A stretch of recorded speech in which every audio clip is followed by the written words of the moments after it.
This Dopey Podcast is coming in your ear with heroin and ketamine, sobriety and beer. Dave and that other guy, you know, the hot one everybody wants to fuck. Just thought I'd throw in a visual for the listeners. Now you know. Good luck. So pull up a chair, start the car. Let's get on the road. Hey, let's go. The Dopey Podcast is starting up.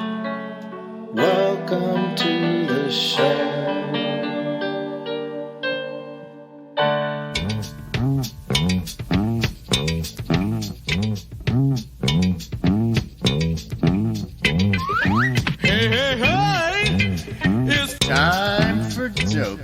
And I'm gonna sing a song for you.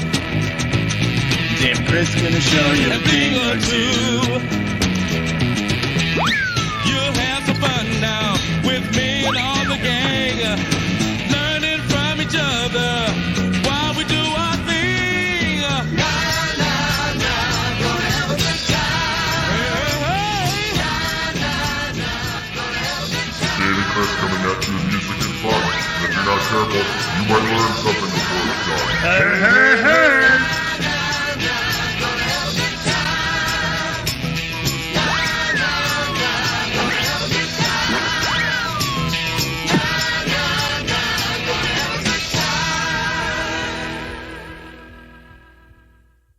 This episode of Dopey is brought to you by Oro Recovery. It's located in sunny Southern California. It was started by Bob Forrest and his friends, Jared, Evan, and Bob. Their mission to create a treatment center to help addicts and alcoholics get better by using compassion and connection instead of control. They have decades and decades and decades and decades of experience in treating co-occurring mental health disorders. They make sure that your detox is as comfortable as possible. They have amenities you wouldn't believe. Sound bath meditation, equine therapy, surfing, the potentially spiritually transformative sweat lodge, and most importantly, everyone that I've known that has gone to Oro only said amazing things. So if you're fucked and you're willing to go to sunny Southern California to get well, I highly suggest going to Oro. This episode of Dopey is also brought to you by our very good friends at Sober Buddy. What is Sober Buddy? Sober Buddy is an app. Sober Buddy is so much more than just an app. It is a platform. It is kind of like a social media thing where you have a feed of addicts and alcoholics who share their experience, their strength, their hope, their problems. They also have Zooms every week, 11 Zooms in the Sober Buddy universe, plus new Zooms on the weekend. And I host a Sober Buddy Zoom every Wednesday, and it's pretty good. This week, our fucking Zoom was the best one we've ever had. So if you want to be in a sober community, it's pretty cheap. 1 month is like less than 2 cups of coffee. They do a 30-day trial. Check them out at yoursoberbuddy.com, or they're also available on the App Store or at the Google Play Store. So check it out, yoursoberbuddy.com. This episode of Dopey is also brought to you by SoberLink. We need to talk about alcohol recovery in the workplace. Talking about sobriety and proving it to your employer can be so difficult, and our friends at SoberLink want to help. If you need a reliable way to present documented proof of sobriety to a boss or a loved one, SoberLink can totally help you. SoberLink is a high-tech portable breathalyzer system that uses facial recognition technology to verify identity.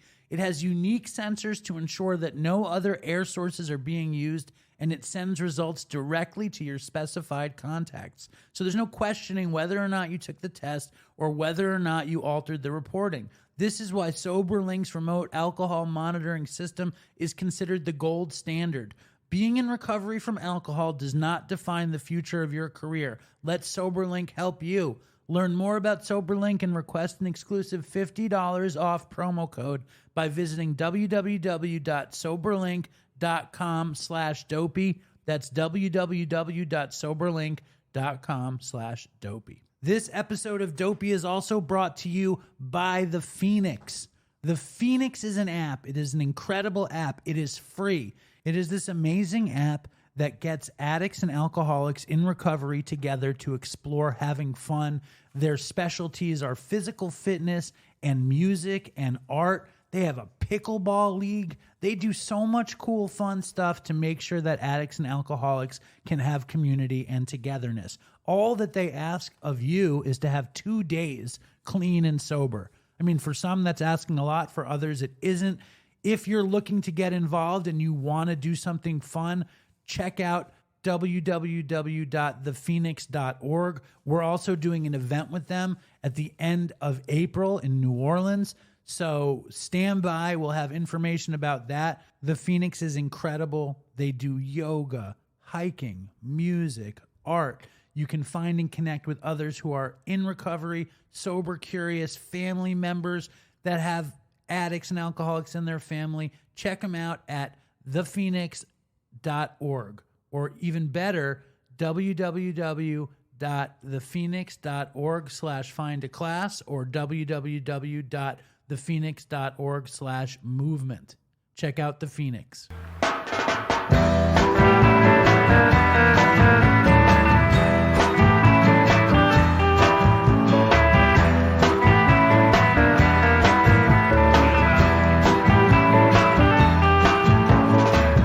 Hello and welcome to Dopey, the podcast on drugs, addiction, and dumb shit. My name is Dave, and I'm on a Zoom call across the pond to the one and only Lowe's of Brutal Recovery. Welcome back to the show. I love being here, and I hope that everyone appreciates that I have a mic this time so you can get my dulcet tones in a higher quality. I'm very excited about it. So they're not going to understand your new higher, what do you call it? What is it called? Higher, what's the word for higher, better audio? Higher resolution. Quality. Higher quality.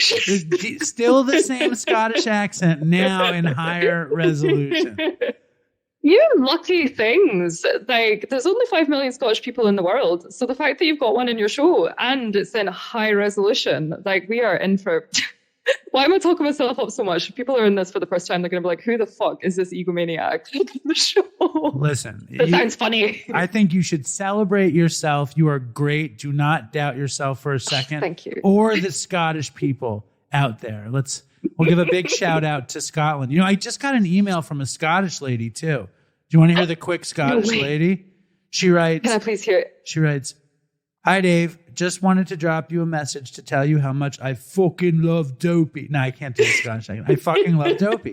I've been listening for a couple of years now, and I've never skipped an episode because even when you're talking about completely random shit, you're fucking hilarious. That's nice. I had 6 months clean and sober, then had a bit of a slip, but I'm back at it with a month today. Nice. Yay! Anytime I feel like shit, all I have to do is go back to the early episodes and listen to you giving Chris shit for his SMI or his constant mispronunciation of the word room. Because Chris would say rum. He'd say rum. Go back to my rum. And SMI we called severe mental illness. And I feel better. Hearing Chris's laugh never fails to put a smile on my face, and it was actually listening to Dopey that inspired me to go back to school to study psychology in the process of getting my master's degree. Anyway, just wanted to tell you how much your show means to me and everyone in the Dopey Nation. Stay strong and lots of love from Scotland." Hey! Oh, my fellow countrywomen. Yes. Right? So what's up with you, Lowe's? How's the book coming? How's your recovery? How's the world of brutal recovery? What's going on? What's going on? Big stuff. On March the 6th, I turned 5 years sober. Wow. Hold on. Let me see if this... Can you hear this? Can you hear that? No, I can't hear that. On my end, there was applause. So, yay. Congratulations. That's great. I feel it in my heart. Yes. Yeah, so it's been...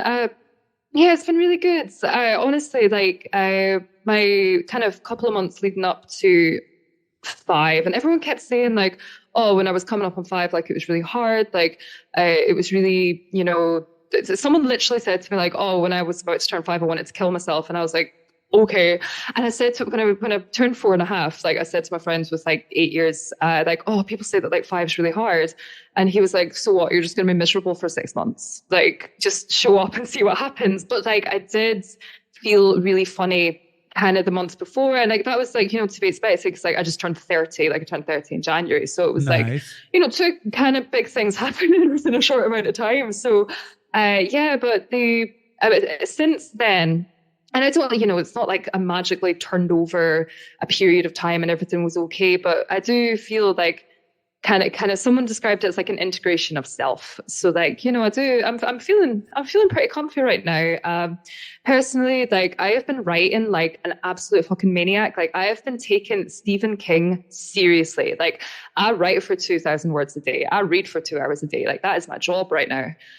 Except it's not my job. I still do have a job. I'm just not doing it very well right now. So I'm writing all the time.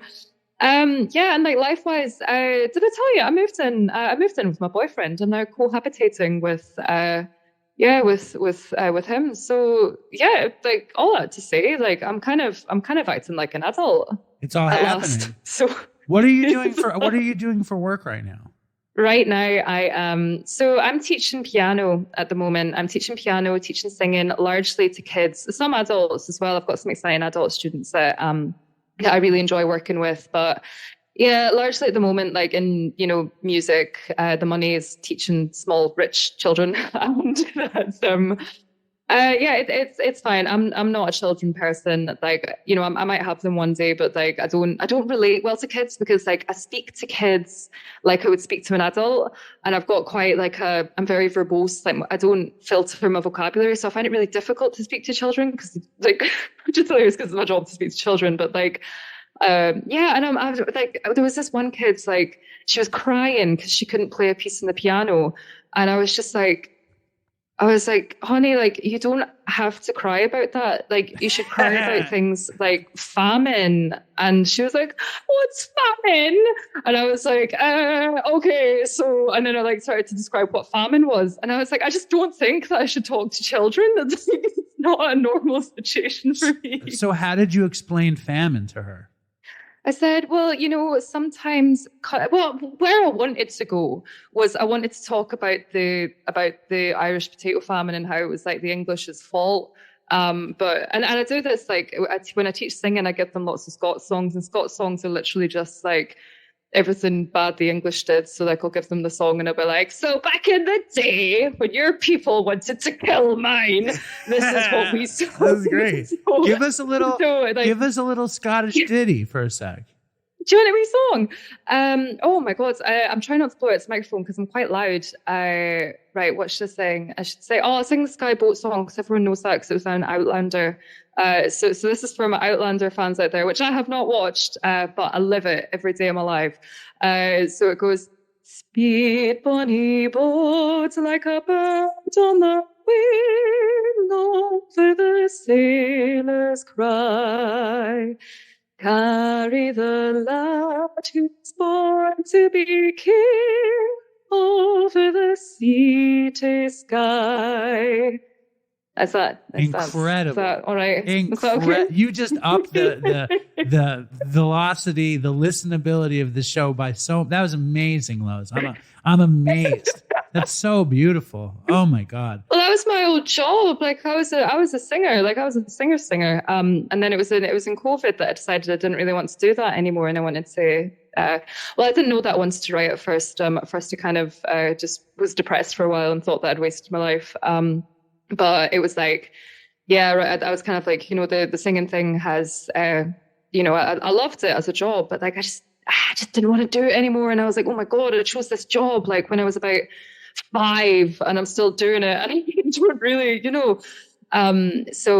but yeah, like I still, the best thing is like, cause my friends now, cause a lot of my friends are new friends cause I moved to London just about 2.5 years ago.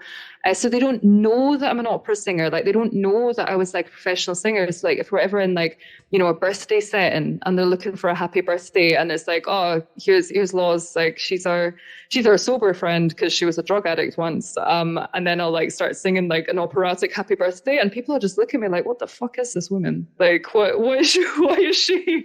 Why is she so many things? Well, Like, that song wasn't operatic, but it was very beautiful. And Thank I you. bet you when you deal with children like they're adults, besides making them cry over famines and mistreating Scottish and Irish people, when you get past all that, I'm sure it's good that you don't treat them like idiots. It's good to talk to children in a way where you offer them some respect. It's good to respect them. I think so. I think one of the I like that because I've got a couple of like, you know, particularly like, you know, teenage girls, because like, you know, so I teach like, you know, from ages like 4 to about 16. So like I really enjoy like, you know, being a teenage girl and being like, I was fucking weirdo when I was a teenage girl. Like I had an eating disorder, like I was already drinking alcoholically, I was experimenting with drugs, like I was so like mentally ill. So like when, you know, I see these like, you know, 12-year-old, 13-year-old girls like on the precipice of this world, like being like a kind of safe person for them. And like I can't say it explicitly because I'm there to teach them the piano, but like I'm trying to like telepathically like tell them like it's gonna be okay. Don't worry, like you're gonna go through this. Yeah, but it is really, really weird because like you know, I started drinking and doing drugs when I was about like 13, 14.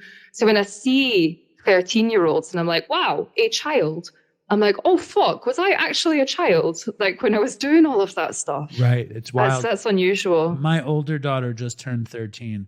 And I think like I fooled around with a girl when I was 13. And like, I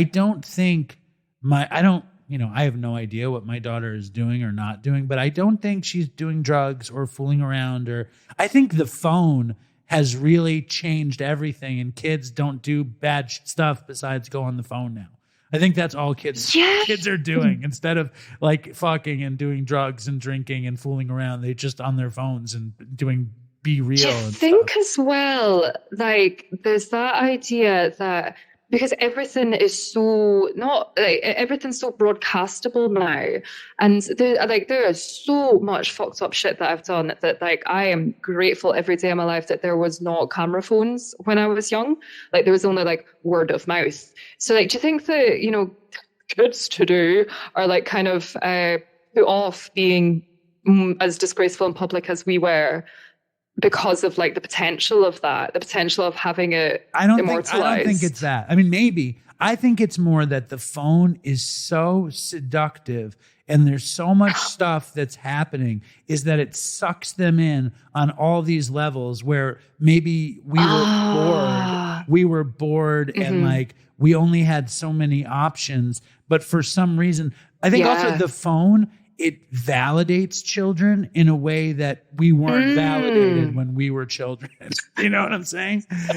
And before we say anything else, I need to say this. Lizzy Savetsky's on the show today. She was sort of on Real Housewives of New York. She is a Instagram influencer like you are and an alcoholic like we are. And so that's cool. And I want to ask you this. When you celebrate here, right, in America, in New York, when I celebrated 5 years, this lady said, now you got your marbles back. At 10, you learn how to use them. And she gives me a jar of marbles. Do they do that for you?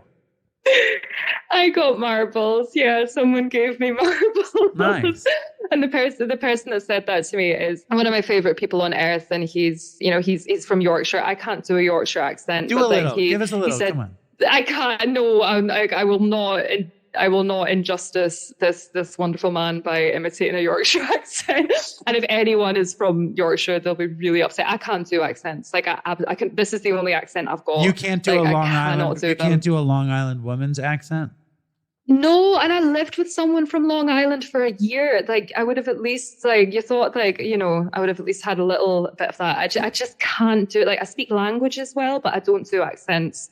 Like if you give me like the phonetic breakdown and like maybe like the how it was constructed, like I could give it a shot, but I just cannot do it by ear. But yeah, he said that exact same thing to me. And one of my early recovery friends actually in Connecticut sent me some marbles in the post. And I go, oh my God, I love shit like that. Like I'm so about like the cliches. I'm so about the like all of that stuff. So like yeah, and my boyfriend is not in recovery, but I talk about it with him and stuff, and he like I said, like, oh, they say at 5 years that you get your marbles back. And he said to me, like, on the day, he was like, how does it feel to have your marbles back? I was like, oh. He seems very sweet. Oh, he's lovely. He's the best. Shout out. And he's not an alcoholic nor a drug addict. No, he's not at all. Like, it's really my partner before him, the one I got sober in a relationship, and that he was sober, and he was in recovery. So, and I thought I was going to marry that man. So I was just like, oh, I'm set for life. Like, I'll never have to deal with like the, alcoholic all in on like sort of situation. But yeah, my boyfriend, he's very normal. He's very well adjusted. And you know what's the most amazing thing about him is he's naturally helpful. Like he has like a habit in his phone, like his habit tracker. One of his habits that he checks every day was like, have I helped someone? Wow. Like, it's just normal to him to be helpful. And like, he came to the meeting where I picked up my chip, and he was like, oh, should I put the chairs away? And I was like, what the fuck? Like, I had to engineer that so hard in myself. And he just comes by it honestly, which is probably why he doesn't need what we need. But yeah, and he's very, like, I remember when we first met, like on our first date, I obviously was not drinking. And he was like, oh, like, for any particular reason, just quite curiously. And I was like, oh, it just doesn't mix well with me. Like, I'm better without it. I like to be present or something like that. And he was like, oh yeah, it's probably like a good thing because he's a doctor. So he was like, yeah, I've seen what happens to like alcoholics, like through surgery. And I was like, it's just like, next question.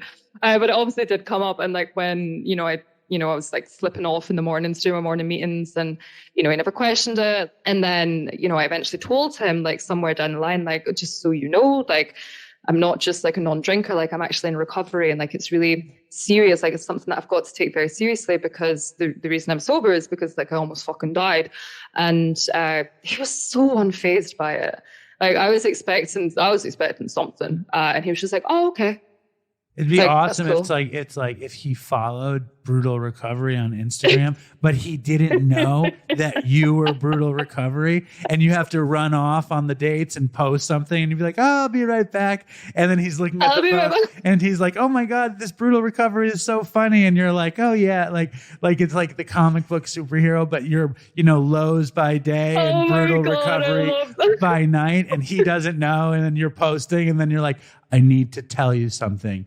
It is me. I am Brutal Recovery. But you didn't tell him you were how long did it take before you told him you were an alcoholic?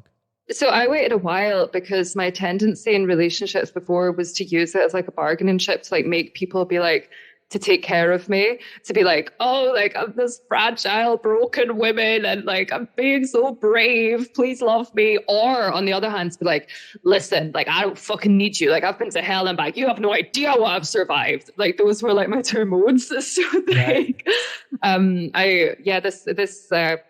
we started dating last December, so December 2021.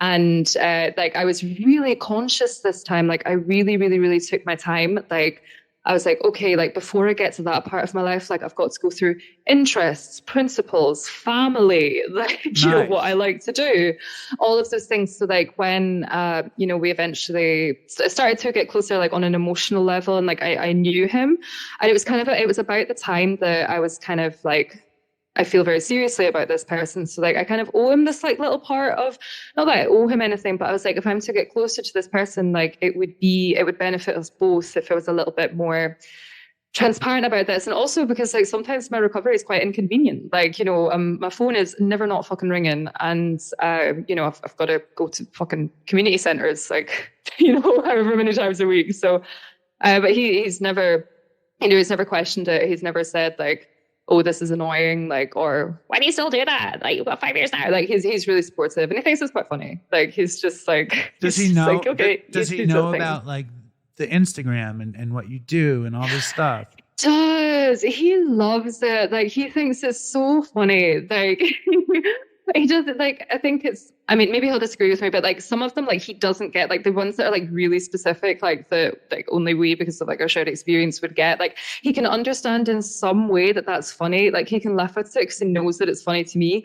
But some of like the more like general ones that I do about like mental health and dating and like being a human being, he thinks it's funny. And also his friends follow me, like some of his friends prior to dating me. And like, he's now got some of, his friends, like, cause some of his friends live in America. So they're like, he's like, oh, my girlfriend has this Instagram, so follow me. And it's so funny. Like, I love it. Like, because it very well could have been that. It was like, why do you act like a crazy slut on the internet? Like, why are you doing this? But I was very clear with them that I was like, yeah, like it's hyperbolic, it's retrospective. Like there is a line of truth in it, but the line of truth is that recovery, like all of the other stuff's kind of like an exaggeration. So we're going to do an email that I just got, and then we're going to hear from Lizzy. You with me? Yay. Unless you have some horrible LSD on the eyeballs story you want to bust out real quick. Do you ever do liquid LSD on your eyeballs?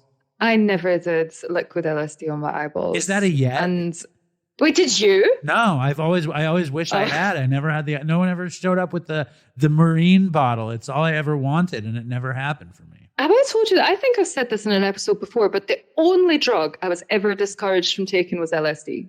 Really? Like, that's the only drug that people said, like, never do LSD. They're like, okay, like you're going to drink. Like, if you're going to do Eckies, like, stay hydrated. If you're going to do heroin, stay safe. Never do LSD. That was my drug education. It's very interesting.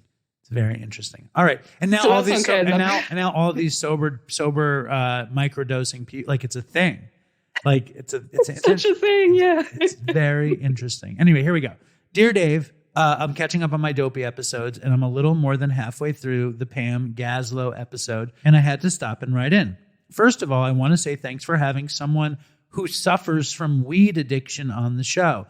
I feel like there is a major bias in society and the recovery community about being addicted to weed. And I just wanted to write in and say that you can certainly be addicted to weed or pretty much anything that alters your mood and helps you disassociate from your life.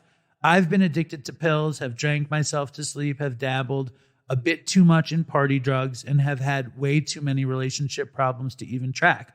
That being said, nothing has been harder for me to quit or has had a hold on me as much as weed has. When I started smoking at 14, I pretty much immediately became an everyday, all-day stoner and lived inside the confines of my sweet psychedelic world for all of my teens and most of my 20s. I, too, am a fellow neurotic Jew who can't handle alcohol with my poor Jewish stomach, and then she hashtags hot girls with IBS. And when I got completely sober, I didn't even know who I was without weed and my stoner identity. I've never written in a Dopey story for fear of my story not being dopey enough, but have related to the mental anguish, obsession, and pain expressed by every guest. Weed heeds need? That can't be what it's... Oh, weed heads. Weed heeds needs. Sorry. Weed heads need to be represented so that people that think they might have a problem can get the help they need instead of waking up 10 or 20 years down the road and finding out they have smoked their lives away, their talent, their potential, and depression. I walked into my first AA meeting when I was 20 and spent the next 7 years getting insanely high, thinking my addiction wasn't hardcore enough. Keep doing what you do. Sincerely, Rachel from Miami Beach and proud recovering stoner in the Dopey Nation. Oh, she sent in a song and she said, thanks for encouraging me to write a Dopey song and playing it on the show, and shout out to your dad, the true hero of the Dopey podcast. Okay, that's gonna go to his head. I should take that part out. That's totally gonna go to his head. No. Now, tell me, Lowe's, what do you think? I think this email is fascinating, and you're so vested in recovery, and you deal with public recovery and people not thinking you're hardcore enough or this or that. What's your take on the email? Yeah. So yeah, I was writing about this a couple of days ago because like I was thinking of my friend who he wanted to go to the gym, and he was like, he's like an averagely shaped sized man. And he was at the gym and he was like fucking terrified. Like, 'cause he was like, I don't know what machines to use. Like, and he was like on the bench, like Googling what machines to use. And he was like, wait, what the fuck am I scared of? Like, who is this person? Who is this like Uber, like gym person? Right. Like, who's the gym gatekeeper? And like, it is so interesting because like when I was writing about this, like I was saying like, so I've never been to rehab. Like I've been detoxed, but like I've never been to rehab. So like I always thought that like, even though I was like, it's like there's this kind of like tiered score system. So I was like, well, I'm in the elite class of like drank alone every day. I'm in the class of like was jaundiced. I'm in the class of like, you know, XYZ. Oh, but I think go to rehab. So like I'm not a real, Hold you on, know. what was the first thing you said? or that Drawing thing. cologne? What was that? Drinking alone. Oh, okay, good. I was like, well, I was scared you Just drank. picking up so much of my accent. I was sure you said drinking cologne. I was like, that's terrible, Lowe's. No, drinking alone. What a waste. Right. Yeah, so it's like it's so interesting. And then like when I'm doing this like score up in my head of like how bad was I, like how, like, you know, because there are people that tell me like, oh, you know, and I got sober when I was 25, so they're like, oh, you were just like a girl with a problem, like you're not like an actual like someone that really needed help like this person. But like these people are all imaginary, like it's all just this like weird, I don't know, like who is this arbiter and who is this gatekeeper of what makes you bad enough to want recovery? Like, I think for me, part of it exists inside myself, like, because I haven't, you know, there's many things that I didn't lose. So I'm like, well, they're still there. But like, it's so funny. And like, you know, weed was not a drug of choice for me. Like it gave me psychosis. So like it was a non-starter for me. But also like, you know, cocaine wasn't for me either. And then I say that and I'm like, oh my God, was I even a drug addict? And it's like, well, you did as I said, like at the very start, you did almost fucking die. And even if I didn't die, I wasn't living. So it's like, I'm so someone messaged me once, like, I think I'm addicted to weed. And like, for some reason, like, I was like, yeah, like, if you think that, of course you are. Like, I don't understand the idea that people would think that that's not a real addiction, or like that's not something that's valid, because, you know, the pain threshold is real, right? Yeah, I mean, like, I was a heroin addict, but weed was the hardest thing that I stopped doing also. Like, I could totally... Really? Oh, I was such a pothead, and I was so about it, and a lot of people... I mean, when we started Dopey, the point was to tell these crazy stories, and as the show evolved, you know, it's about addiction. It's about compulsion. It's about not being able to sit in your own skin. It's about like, what are you willing to do to not be yourself, or what do you need to do to make yourself comfortable? Mm-hmm. And it's like, it can be anything, and we're all the same, but there is a big backlash. There was a big backlash from the Pam episode, and people talk shit. And, but then there was also this, there's both. And it's like, I think when you get to recovery, you find that the best thing is the solution is the same for weed addicts and heroin addicts and alcoholics. And then like when you go to Narcotics Anonymous, they say you can't mess around with this. Alcohol is a drug. I mean, it's like, and I think we're all way better off being on the same page than being like, I'm more hardcore than you and whatever. It's just such a waste of fucking time. But I know, what joyless existence. Well, I've been judgmental and a jerk off myself, so I can relate. But I like this topic, and you know, to introduce Lizzy.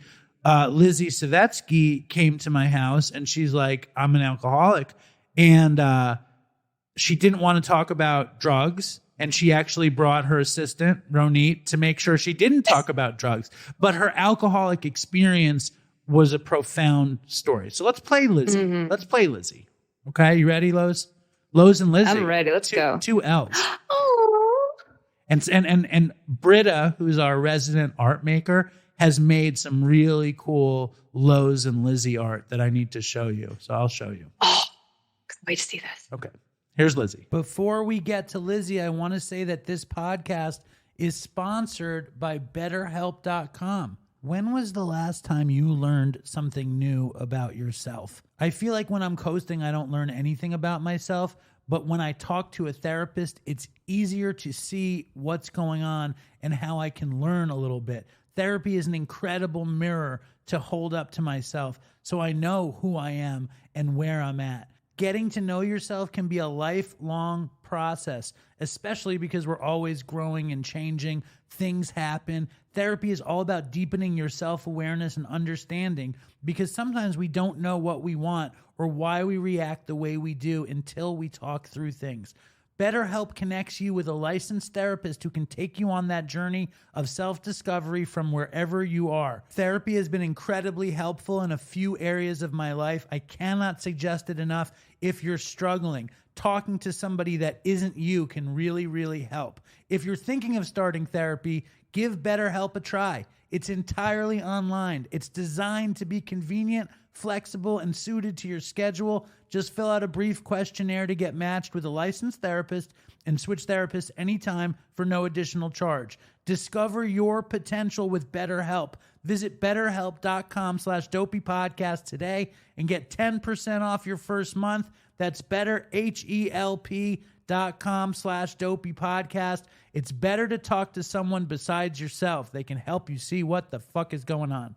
Also, before we get to Lizzy Savetsky, I want to tell you guys about a podcast. It's called Recovery in the Middle Ages. It is all about two middle-aged suburban dads in their pursuit of life, love, and recovery. Listen as they discuss current topics of interest to the recovery community, including 12-step. They talk about dopey, medical research, and their daily struggle to maintain their recovery and anonymity in the world of soccer moms and PTA meetings. If the neighbors only knew. You can check out Recovery in the Middle Ages wherever you find your podcasts. Check them out. It's a great show. And now here is Lizzy Savetsky.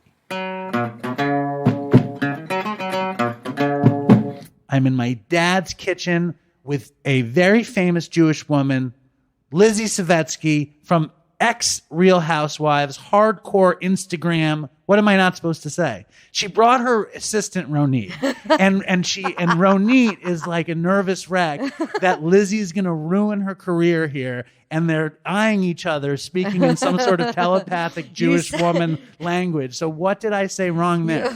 Ex-Real Housewife. I mean, I guess it's I'm still a Real Housewife of my own life, just not a TV show Real Housewife, I guess. So yeah, you're an ex-Real Housewife of New York star. Yeah, I guess almost Real Housewife, maybe. What does that mean? You were never on? I'm thinking I'm not going to be on. Oh, Ronit's going to ruin the whole fucking show. Ronit, what's the fucking problem? But yes, I was cast on the show, and now I'm no longer on it. Oh God, this is not going to go well.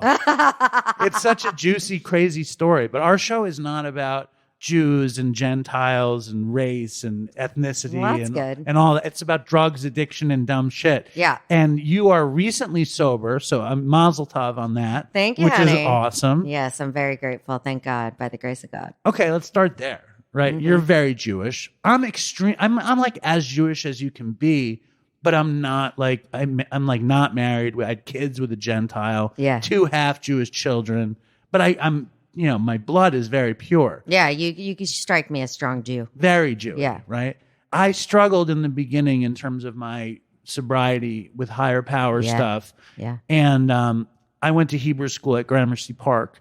All I learned about was that one Israeli tank was as good as 10 Jordanian tanks or something. I learned about Israeli tanks, and I learned about irrigation. Okay. And the land of milk and honey. So it was a very Zionist. Yes. Big time. Hebrew school. Big time. But what I didn't understand was God, Jewish God. And when I got sober in the first place, I had grown up with this kid and he became a rabbi. And I invited him to come meet me because I wanted to talk about God. I wanted to incorporate the fact that I was such a card-carrying member of the chosen people with needing a higher power. And how could I align those two things? Yeah. And he gave me nothing.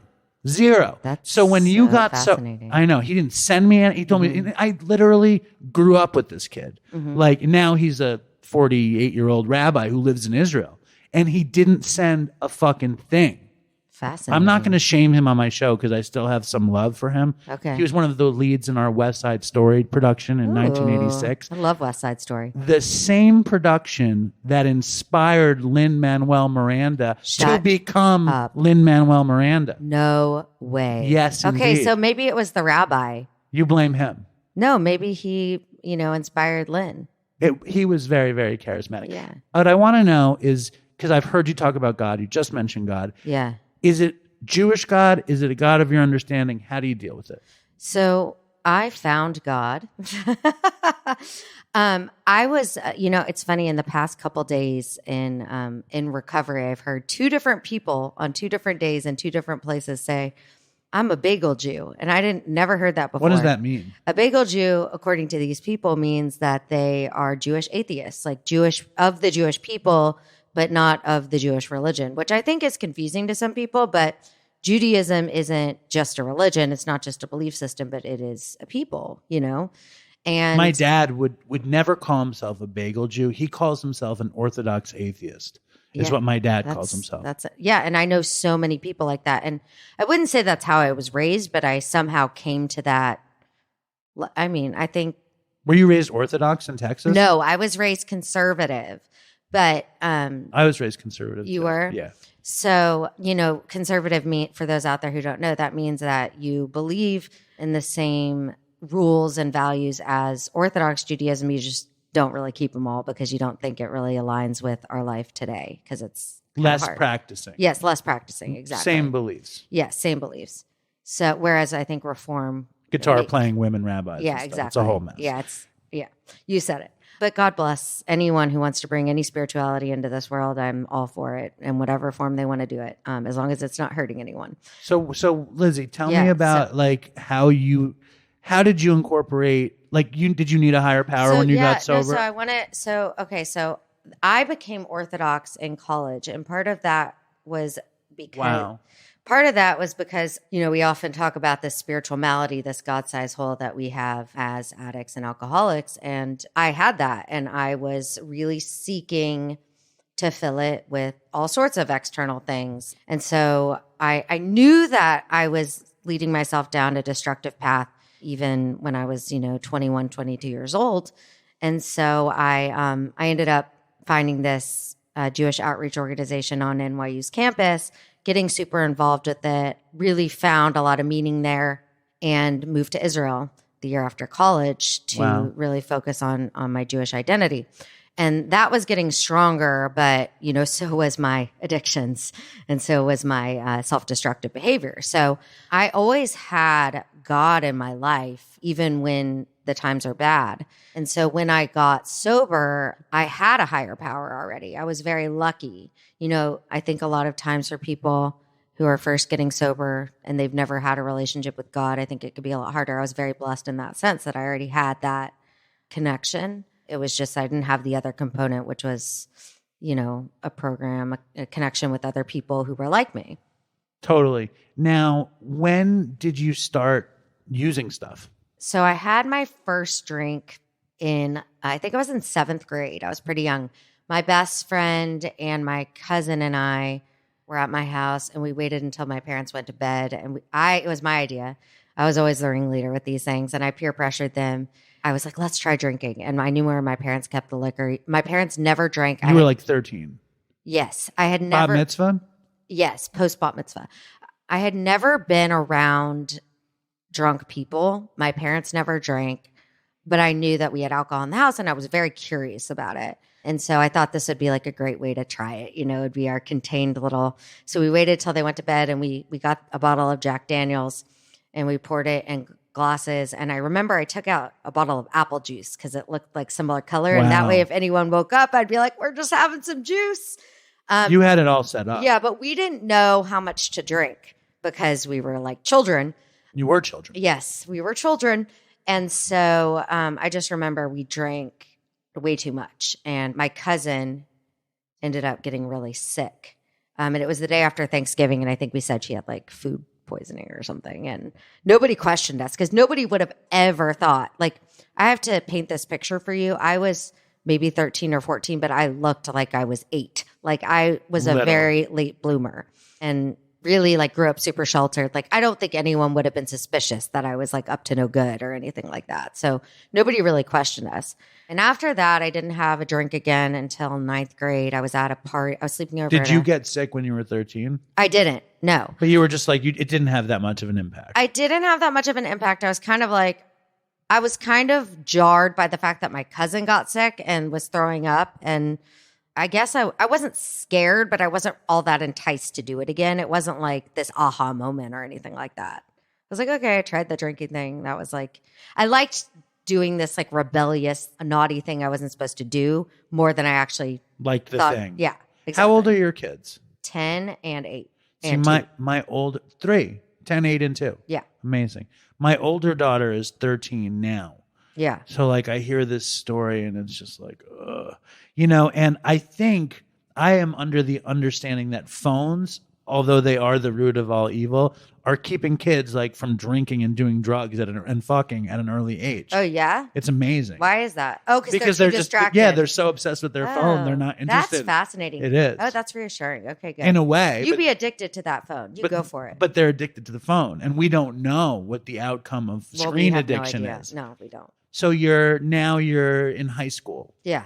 And you drink again. Yeah, I was sleeping over at this girl. We were on the cheerleading squad together, and she was a year older, and she had like no rules. Her mom wanted her to be cool, so she took me to some party with her. Her parents like dropped us off at this like house party with no super. I think actually the parents were there drinking out of the keg too.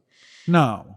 I promise you. Texans? Jewish Texans or non-Jews? No, non-Jews. Jewish Texans would never drink out of a keg at a kid's keg party. There were not a lot of Jews that I grew up around, other than my best friend. And Ronit's a Jewish Texan. Yes, Ronit is a Jewish Texan. I call her my sister, by the way, because she's my assistant, but she's kind of my sister. I call her my show ruiner. Yes. She is all the things. Yes. That's true. Continue. Yes. So anyway, I'm at this party, and I remember like everyone's like smoking, and I saw this guy who was like in my brother's grade, 3 years older, and he like lit up a cigarette and he was smoking. And I was like, oh my God, that's so hot. I still looked super young, and I remember feeling so insecure. Like I was looking around at this party, and these kids were like drinking, and like some people were like making out, and I was like very sophisticated. Yeah, and I remember this guy was kind of like touching me. Like I think I was wearing a shirt that showed my stomach, and I think he like touched my stomach, and I got really uncomfortable. And I was holding this beer, and all of a sudden, like all the things that my mom had told me about drinking, like came back. Like if you drink, you will lose control, and bad things will happen to you. And I'm like, okay, I don't want that to happen here, because I feel like this is a very out of control situation, and I'm nervous. Like I don't like this guy, pawing me. I could tell he was drunk. So I mean, it was multifaceted. Not the hot experience. cigarette smoking guy. No. Different guy. If he had been touching me, maybe it would have been a different story. Right.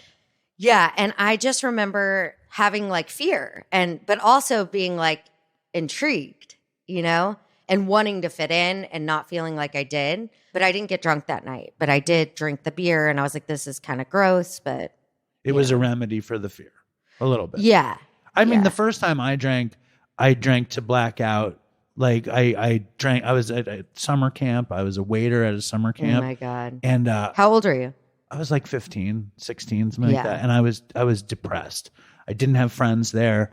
It was bad. Like I spent the summer lying on a hill on the side of a field, like listening to Abbey Road and staring at the sky. That's like the saddest story I've ever heard. It was so sad. And I was only friends with the kitchen staff. You probably loved the feeling of being drunk. I don't even remember. I think I was 15 or 16. I drank 15 or 16 screwdrivers. I blacked out, and I barely drank again. That's probably why I became a drug addict.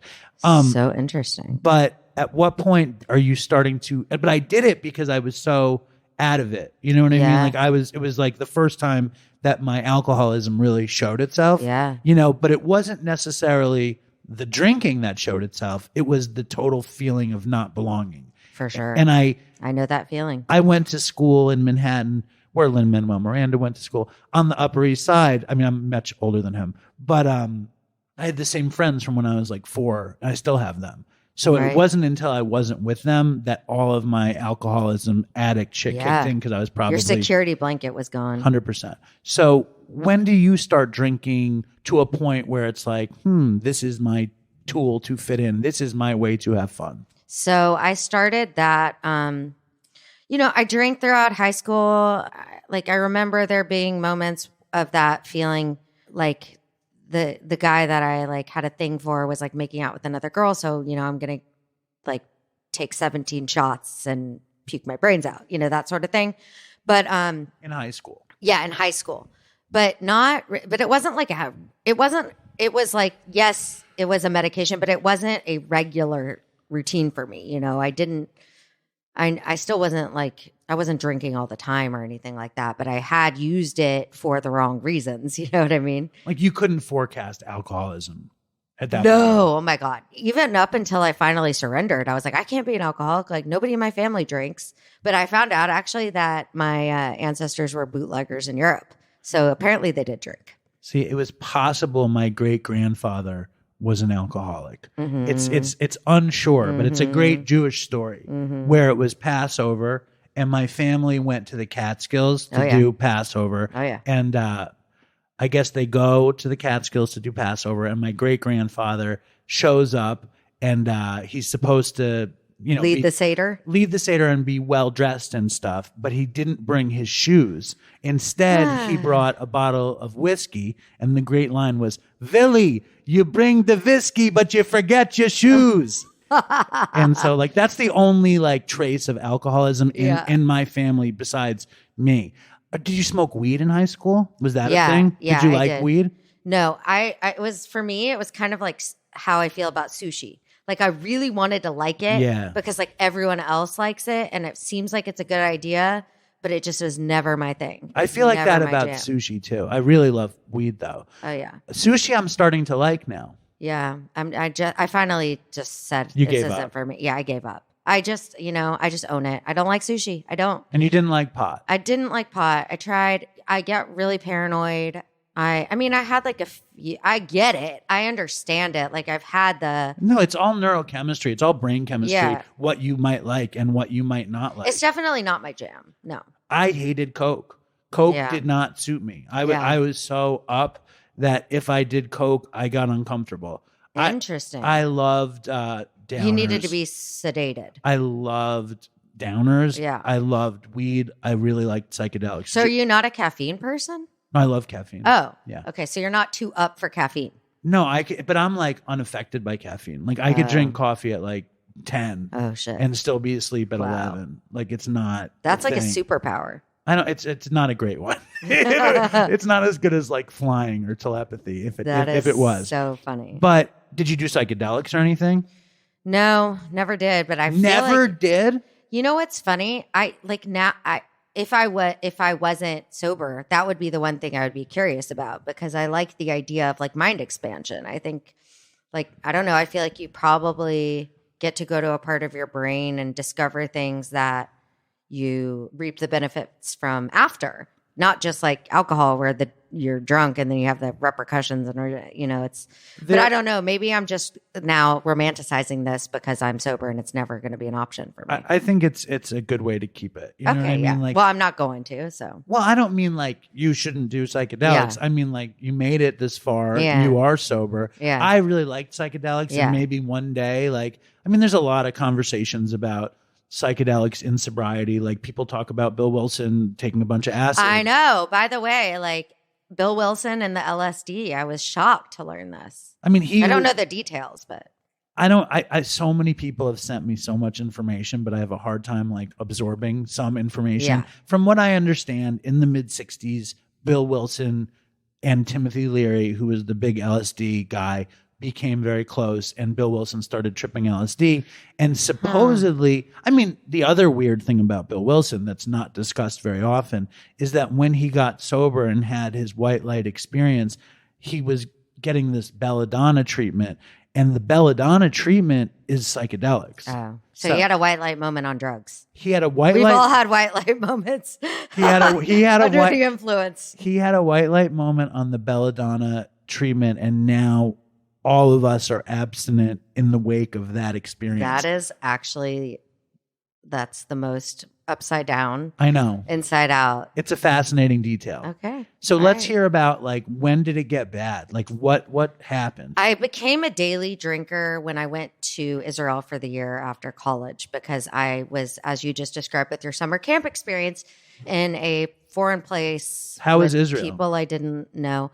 I loved Israel. I love Israel. Did you work on a kibbutz? No, I was in a seminary in Jerusalem. I really missed out. Oh yeah, you did. I really missed out. I don't know how I didn't wind up on some kibbutz really chopping down bananas, and you'd be great. I know. You could do like a Israeli lumberjack vibe. I see you with the flannel. I don't know how I missed that. I know. I think Well, it's not too late. It's too late. Okay. It's Well, over. all right. I missed Birthright. I missed the joy. Well, you did miss of, Birthright. Of you know. Have you been to Israel? Never been to Israel. Oh my God. Can I take you?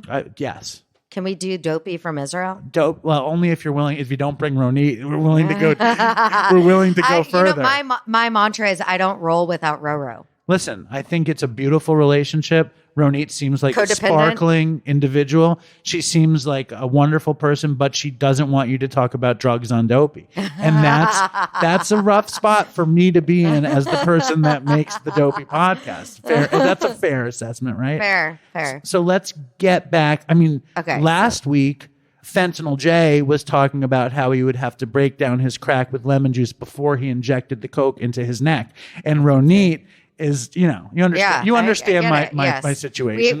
We like to keep it diverse here. You don't need me to talk about injecting crack into my neck because you had that last week. But let's just be clear: you never injected crack into your neck. I never injected crack. I've never done crack. Never done heroin. Never done psychedelics. So, but you did. Now that I'm realizing it, as I listened to your Rivki interview, you were on anxiety medication. Oh yeah, Xanax. Well, yeah, I've taken Xanax like as prescribed, but I was on I'm still on what's it called? SSRI. SSRI. Yeah, inhibitors. so you don't get a But those aren't from benzodiazepines. No. I never abused benzos. I'm sure if I was still using, I would be abusing them because that's just the nature of the game. But that was never part of your story. It wasn't part of my story. I was never a pill popper. I was suffering from really, really debilitating anxiety because I was an alcoholic. But my psychiatrist, who I was seeing at the time, kept telling me, you're not an alcoholic, Lizzy. You just have debilitating anxiety. And you have an eating disorder. And you have this and you have that. And you need to go away. I don't. You need to go away to inpatient for your anxiety. And I was like, no, I think I'm an alcoholic. Right. And I was like, she was like, well, then you need to go inpatient for your alcoholism. No. He like kept fighting me on it. And I was like, I think I'm going to check out like a 12-step recovery program. And he was like, yeah, I mean, you can check that out, but you need to deal with all these other issues. And it was pretty quickly into dealing with my addiction that I realized like that was really causing a lot of anxiety. Actually, Ronit was part of this whole journey. She used to tell me all the time, she said, you think your drinking is making you less anxious. She said, I see you when you're drinking and you are the most anxious, way more anxious. And she used to tell me. Is it true? How bad was she? She was just a ball of anxiety. And how do you think the alcohol contributed to the anxiety? I think it heightened it from my perspective, but she didn't see it that way. This is what I want to know, Lizzy. Mm-hmm. What I want to know is, when was it at its worst? And can you tell us some horrible drinking stories from the height of your partying career? Ronit, is that okay? That is okay. Okay. Well, one of the ones at the very end, it's funny. I was really never much of a blackout drinker. I would always like remember some things. Like I remember one time, my senior year of high school, I went down to UT, University of Texas, to the winter formals, the fraternity formals. And I think they put something in the punch. I'd never felt like that. And I remember waking up in my best friend's dorm room and I had like scrapes all over my legs and like mud all over my legs. And I was like still wearing my top. And I'm like, I had no idea how I had been like all battered up. And like, I vaguely remembered like this guy trying to take me into this room. But not like, it wasn't anything like that. I mean, I don't think anything like that happened. But, it was really irresponsible. Like really bad things could have happened to me. And, God forbid if my children ever end up in a situation like that. But, I was really lucky. Like there's nothing else I can say except for luck. Like really bad things could have happened to me because I was out of my mind. And, it's like one of those situations where you laugh about it the next morning because everyone else is out of their mind too. And, you're able to so easily justify all these insane things you did. But so I was never really much of a blackout drinker, minus like a few incidents like that where I, came out rather unscathed, minus the bruises and scrapes and mud. But I, at the end, once I got it in my mind that I thought I had a drinking problem, I wanted to stop. And so, of course, once you start wanting to stop and wanting to control it without any resources, you are totally out of control. When do you think you have the problem, though? When does it occur to you, like... There were times throughout my drinking that I knew it wasn't normal. You went to school in New York? I did. I went to NYU. Was it like crazy? Like you're this girl from Texas, you go to NYU, and you also have become this ridiculous Instagram influencer person. Like, were you like, holy shit, it's so glamorous, I can do all these things, and like, well, when I'm sure you were a big socialite back then. No, when I first got to NYU, I shouldn't assume anything. No, it's okay. No, when I first got to NYU, I was very intimidated because I was from Fort Worth, Texas. Like, I mean, I've told this story. I worked at Banana Republic my senior year of high school. And so I arrived to NYU, like wearing business casual clothing. And like everyone in Greenwich Village is like so cool. Like all my peers were like New York, LA kids. Like everyone just got it. And I felt like I wanted to get it, but I didn't get it yet. I was really intimidated. I actually remember having welcome week my freshman year. I got so drunk. And I think I smoked some pot and I like totally blacked out. And I remember like getting home in the middle of the night and I remember being in the shower and I was like talking to myself out loud like a lunatic. And I was like, Lizzy, you can be this person and you can go down this road or you can get your shit together. You don't want to be this girl. Like, you know, talking myself out of it. Yeah. And I did, you know, like I got it together. Like I was able to not. It's interesting because I saw how thin the ice was, though, for me. I find like, because I talk to a ton of alcoholics and addicts outside of Dopey, just because I'm in 12-step and I'm connected to a ton of sober people.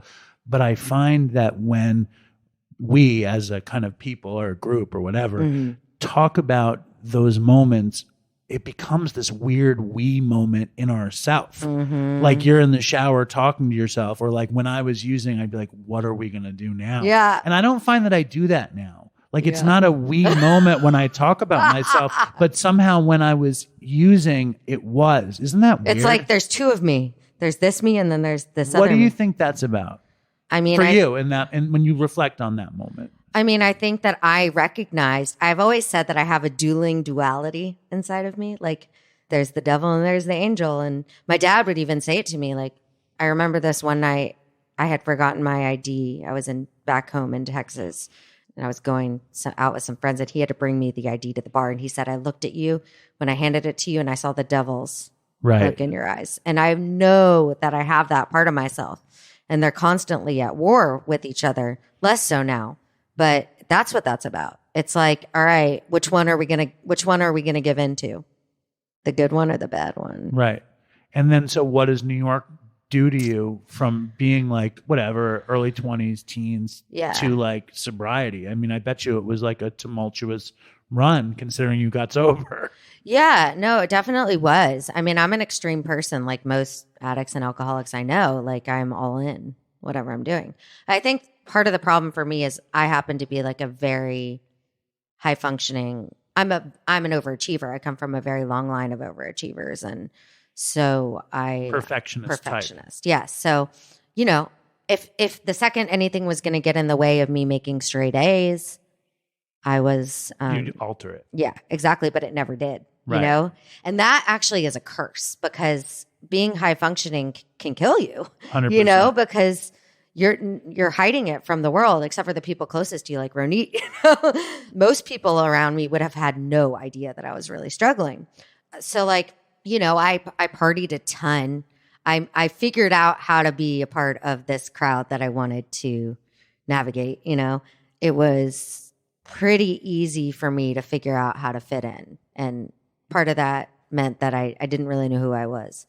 At my core. And so you're just kind of like one of the sheep kind of thing, or one of the crowd. Yeah. One of New York City. Yeah. You know, and you were were you a nightlife person? Oh God, yes. Yeah. Like the club scene was everything when I was in college. So, where would you go? I mean, wherever was the cool spot. I think like Pink Elephant on Wednesdays and Marquee on Tuesdays. And there was that club that Justin Timberlake swayed. I think it was called. I mean, I went to all of them. And I went before. I had a fake ID. My mom actually, sorry, Mom, if you're listening to this, my mom actually got me my fake ID. I told I don't know how I convinced her, but I told her I was going to NYU and everyone had fake IDs and I needed one. And so she gave me money and I went with my friend Karthik. What kind of a name is that? He's Indian. Okay. And we left school early and we went to Dallas to this passport place on Jupiter Street and we got fake IDs and it worked. I had my fake ID until I turned 21. And it was a good one. I don't know if it was a good one. Good enough. It was good enough for my York. ability to flirt with whoever was looking at it was pretty good. It worked. It was working. So yeah, it's funny because I remember I gave my roommate who was not good at flirting my fake ID and it got taken after I was already 21 and it got taken away. I'm like, you just don't know how to flirt. She didn't have it. She didn't have it down. She didn't have it. Well, yeah. Not everybody can have it. So like, it's a long way between college and sobriety. Yeah. And one of the pluses of being an influencer, being a nightlife person, and being social in New York City is that alcohol is part of the picture. Yeah. Were you somebody that could, like you were just saying that your husband, Dr. Ira, great Jewish name, probably knew that you had issues. Yeah. When you're out drinking, nobody else knows. Yeah. I mean, in New York City, it would take a lot for somebody to think you have a problem because it's just not. I was a low functioning drug addict. It was bad. I didn't go out. I stayed home, but I also didn't drink. I just shot heroin. Like I didn't belong anywhere. It was amazing that I lived. That's a very lonely existence. Isolated. It was, it could be. So yeah. So when, I mean, like you had been married, you had children, like by the time you're like, I need to get out of this. Yeah. What are consequences before the bad consequences? So like I had moments where I knew my life was unmanageable. Like I knew I would like get going and couldn't stop. And I didn't like that. Like I remember waking up one morning and I had been with a friend like on my couch, just like hanging out. And my kids are like asleep in the next room. My husband's asleep in the next room. And I woke up and I had ordered takeout and like I didn't even eat it. And I remember just like seeing the food there and I'm like, what the fuck? Like, what's wrong with me? Like I've lost like, and I'm like, this isn't cute anymore. Like this is not, I mean, it's not a huge consequence, but I just remember like Ira always being like disappointed. And my husband, I should just say, is like a total square. I love him. Thank God. He's my stability. He's my rock. And he's put up with a lot. And so, he couldn't understand why I was doing this to myself. But for me, it was like I was alone all the time. And it's not the loneliness or Ira working or Ira being in residency or med school or whatever that, made me an alcoholic. It was, that's how I coped because I am an alcoholic. But, he couldn't get it. He would always be upset with me. He'd be like, just get it together. And so for me, like Ira's disappointment as like non-addict as this sounds was a big consequence for me because I hated when he was mad at me. Like it really destroyed me. I'm such a people pleaser.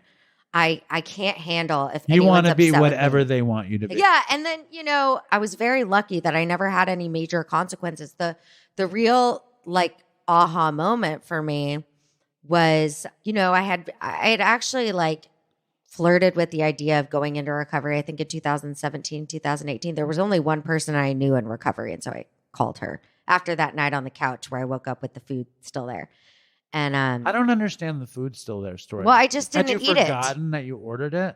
You ordered it, but you were so drunk you were like, I had no idea what was going on. I guess I thought it would be a good idea to eat something to soak up all the booze, but And in the morning you were just up and there was food. And there was food there, and I'm like, I was like, I don't remember anything. Why? I ordered food but didn't eat it. Like just this. But also as a pseudo perfectionist with children. Yeah. With this I'm like, how irresponsible. But with this very like accomplished husband and with this very accomplished life, things like that are unacceptable to you. That was a huge deal to me. Right. Like I've heard stories of people that are like, I left my apartment. Like I would put notes on the door, don't leave, because they would be scared they would leave their apartment or whatever. I never had that. But like in my world, this was extremely unmanageable and out of control. Like the fact that I would not remember what happened when my children are sleeping in the next room was like insane.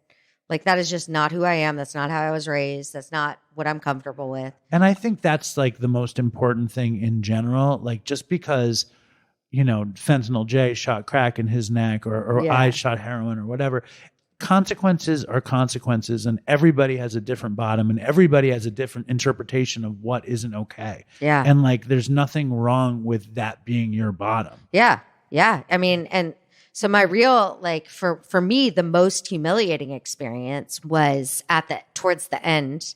I was really bottoming out when the last conflict in Gaza was going on in May 2021, because I am a Jewish activist. I constantly defending Israel online, and I was getting like death threats every day, pummeled, like destroyed. Like, everyone in the media, on social media, that was posting about this conflict was posting against Israel, like mainstream press, celebrities, like, and I was feeling so hopeless and like felt like this was my responsibility and like so righteous about it, you know?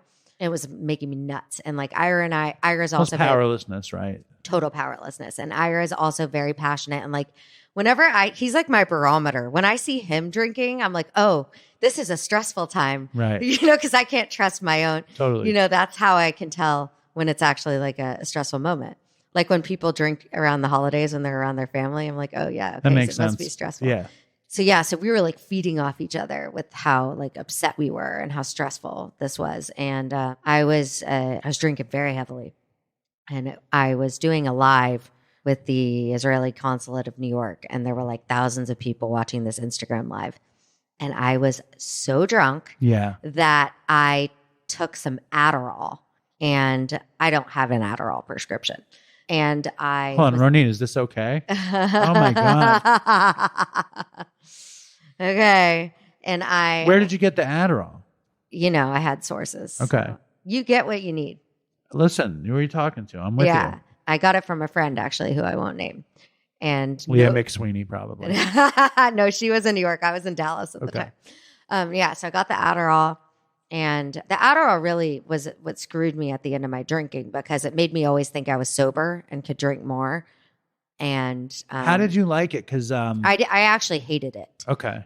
And it made me mean, and it murdered my personality. Right. But I couldn't sustain the amount I wanted to drink without it, so I needed it. You know. Okay, I get that. And then the drinking, which would normally make you blotto, just softens the Adderall. Exactly. I don't know. Yeah, like I get so irritable, that feeling. I never man, I want Adderall now. I never took it. Yeah. I was not an up person, but there's so many things I want to be doing. And people are like, you should take Adderall. And I'm like, no, if I took Adderall, I'd be like the leader of the free world in my mind. Like, this fantasy. Don't do it. It's the devil. Okay. So let's get back to the story. Yeah. So you took Adderall and you drank a ton and you do a fucking Instagram live. Yeah. And so I said to Ira, I was like, I can't, I'm so, you know, it was of course not the booze. I'm very stressed out about this war in Gaza. And I need you. I can't do this by myself. I'm so scared. I don't know what he's going to ask me. This is like a very official interview. I need you with me. And so like he sits next to me. I think I like do okay with him. We end the live and he looks at me and he's like, what the fuck is wrong with you? Like, that's what he said. Yes. Your husband. Yes. He's like, did you like. Was Ronit there or no? No. Okay. He was like, why? He's like, you can't like form sentences, like whatever.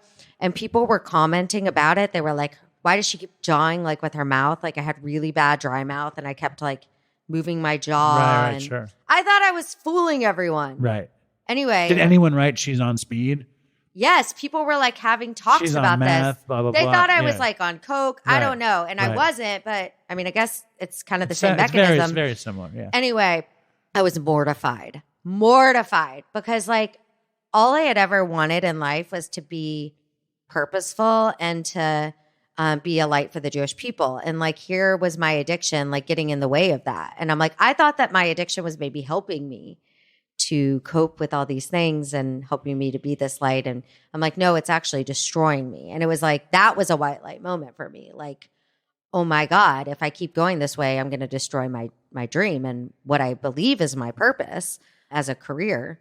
And so I didn't want that. And I deleted the live. I was up for like, I think a week. And I'm like, I got to take this down. I don't think that the Israeli consulate knew though. Maybe he did. Maybe he just thinks I'm weird. He didn't know that you were on Adderall and drunk. You mean? No. He knows now. You know the Israeli consulate is Listening. big into dopey. Asaf, I'm very sorry. And so so that I didn't like that. And I didn't want that. And but I still I really struggled to surrender, as we all do. So you had consequences. And my kids were seeing me. I mean, that was a huge thing for me. I didn't want my children. And my husband really didn't want our children growing up around that, not knowing what their mom was going to. And he's a normal person, your husband. He's so normal. Yeah. He can drink a little bit. He doesn't drink a lot. Total normie. Will drink once a week, leave half a glass. I don't understand it. Very confused by it. But yeah, he didn't like cleaning up the mess. And I didn't like it either.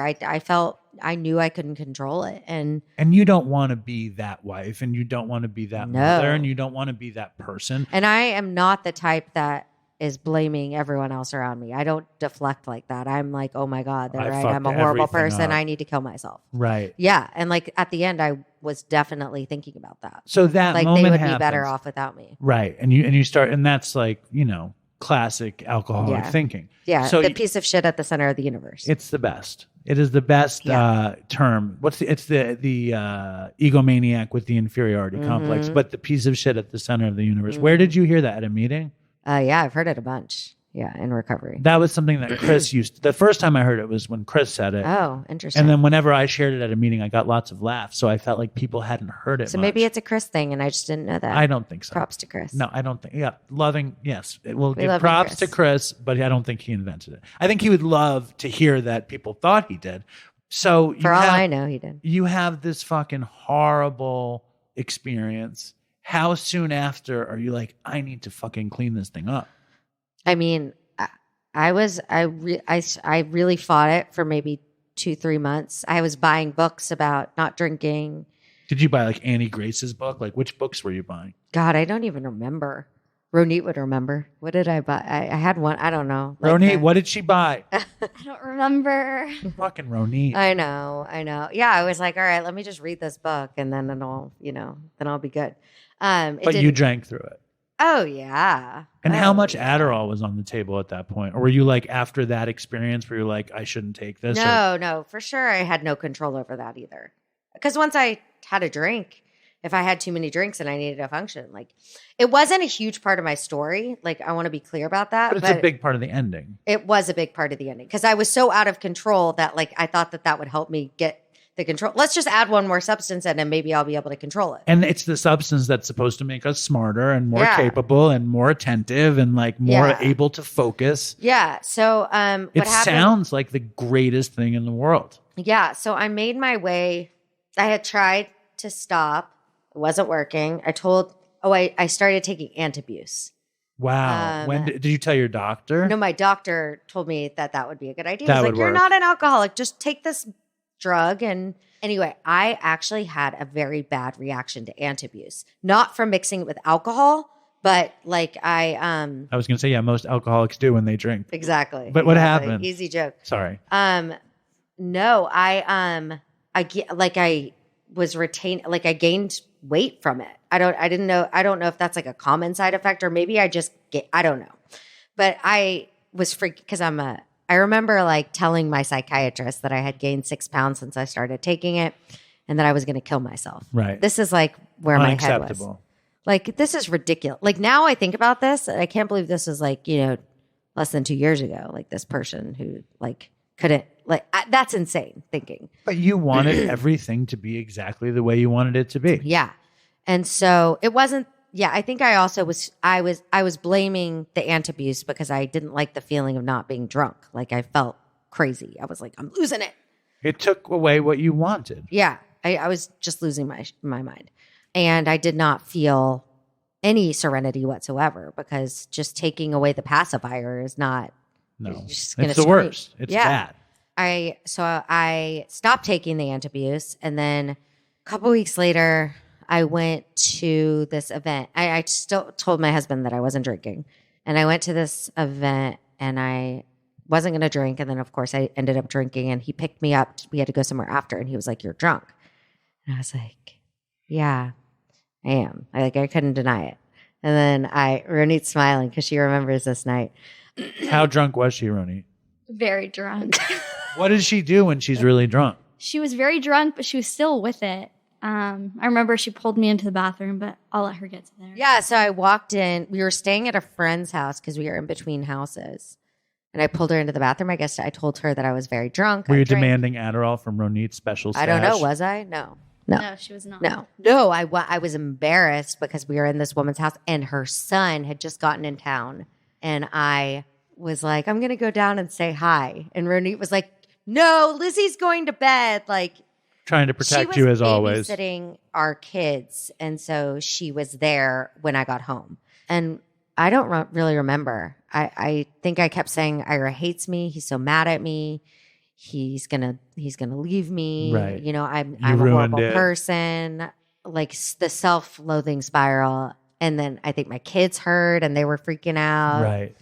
They were like, why is Daddy mad at Mommy? And it's aggravating that feeling inside of you, and it just gets worse and worse and worse. Yeah. So I woke up the next morning and I was like, all right, okay, I need to like deal with this. And so I called my therapist and I said, I think I'm going to check out a meeting. And I did. And I cried the entire time. Where'd you go? I was in Dallas. So you went to a meeting in Dallas. I went to a meeting in Dallas. Yeah. And yeah. How are Dallas meetings? This was a women's meeting, which was actually really, really nice for me, for my entree. Why do you think you were crying? Were you like, I can't believe I'm here? Or were you like, I'm hearing my shame, story? Guilt. Okay. No, I can't believe I'm here. Right. I don't want this. I don't want to be this. Right. I don't want to give up my best friend, alcohol. I don't want my this. tool. Yeah. Yeah. Like, I can't believe that, like, I've hit this point, that this is it. Like, I was embarrassed. You're showing up I to also some meeting with all these didn't women. have hope that it would work. I'm like, what if this doesn't work? Did you identify, or were you like, I'm not like any of the people here? Oh, no, I knew. I knew I belonged. Okay. There was no question in my mind. I really wanted to be able to drink like a normal person, but I pretty much knew. And a woman I met there said to me, Lizzy, people who aren't alcoholics don't come to recovery meetings. Right. So, you probably should think about that. If you think you have a problem, you probably do. That's always a great quote. That's a great quote, always. Yeah. So but it wasn't like an overnight thing for me. And like I wavered, I fought it like a little bit longer. And then the last was like my last blackout started on a Shabbat morning in the synagogue. I remember I was telling Ronit this the other day. I remember I was pushing the baby to the synagogue in the stroller. My Ira and my girls are already there. And I was like, I know when I get to the synagogue, I'm going to find alcohol and I'm going to drink it. Cause like, I don't know. That's what you wanted to do. Yeah. And I knew that Ira was going to be, I was always like responsible. Like I would never like get, there's always a yet, but I would never get drunk if I knew I was going to be alone with my kids. Or like I never drank and drove, but I probably would have if I had kept going. And I probably would have done all the things, broken all the rules that I had for myself. But I knew Ira was going to be around. We were having people over for lunch. I knew there was going to be a bunch of adults around. And I just figured I'd just have like a couple drinks. It would be kind of like I kept wanting to have my last hurrah over and over and over again. Yeah. And Ira, he didn't really know. I mean, he was so distracted by the chaos that was going on that day until it was too late. And I think somebody had brought a bottle of scotch over. Yeah, so I started drinking in the synagogue, and I think somebody. What were you drinking? What did you find in the synagogue? Scotch. I think I was drinking whiskey. Where do they keep scotch in the synagogue? Oh, if you go to an Orthodox synagogue, there's always a bottle of scotch. Okay. Oh yeah, the more religious you are, the more you drink. Okay. For sure. Yeah, and it's a big problem that nobody really talks about. I don't know anything about it. Because a lot of Jews will say, oh, Jewish people aren't alcoholics. That's like what WASPs are, but that's not true. There's a lot of alcohol abuse in Judaism. Untreated alcoholics. Oh, yeah.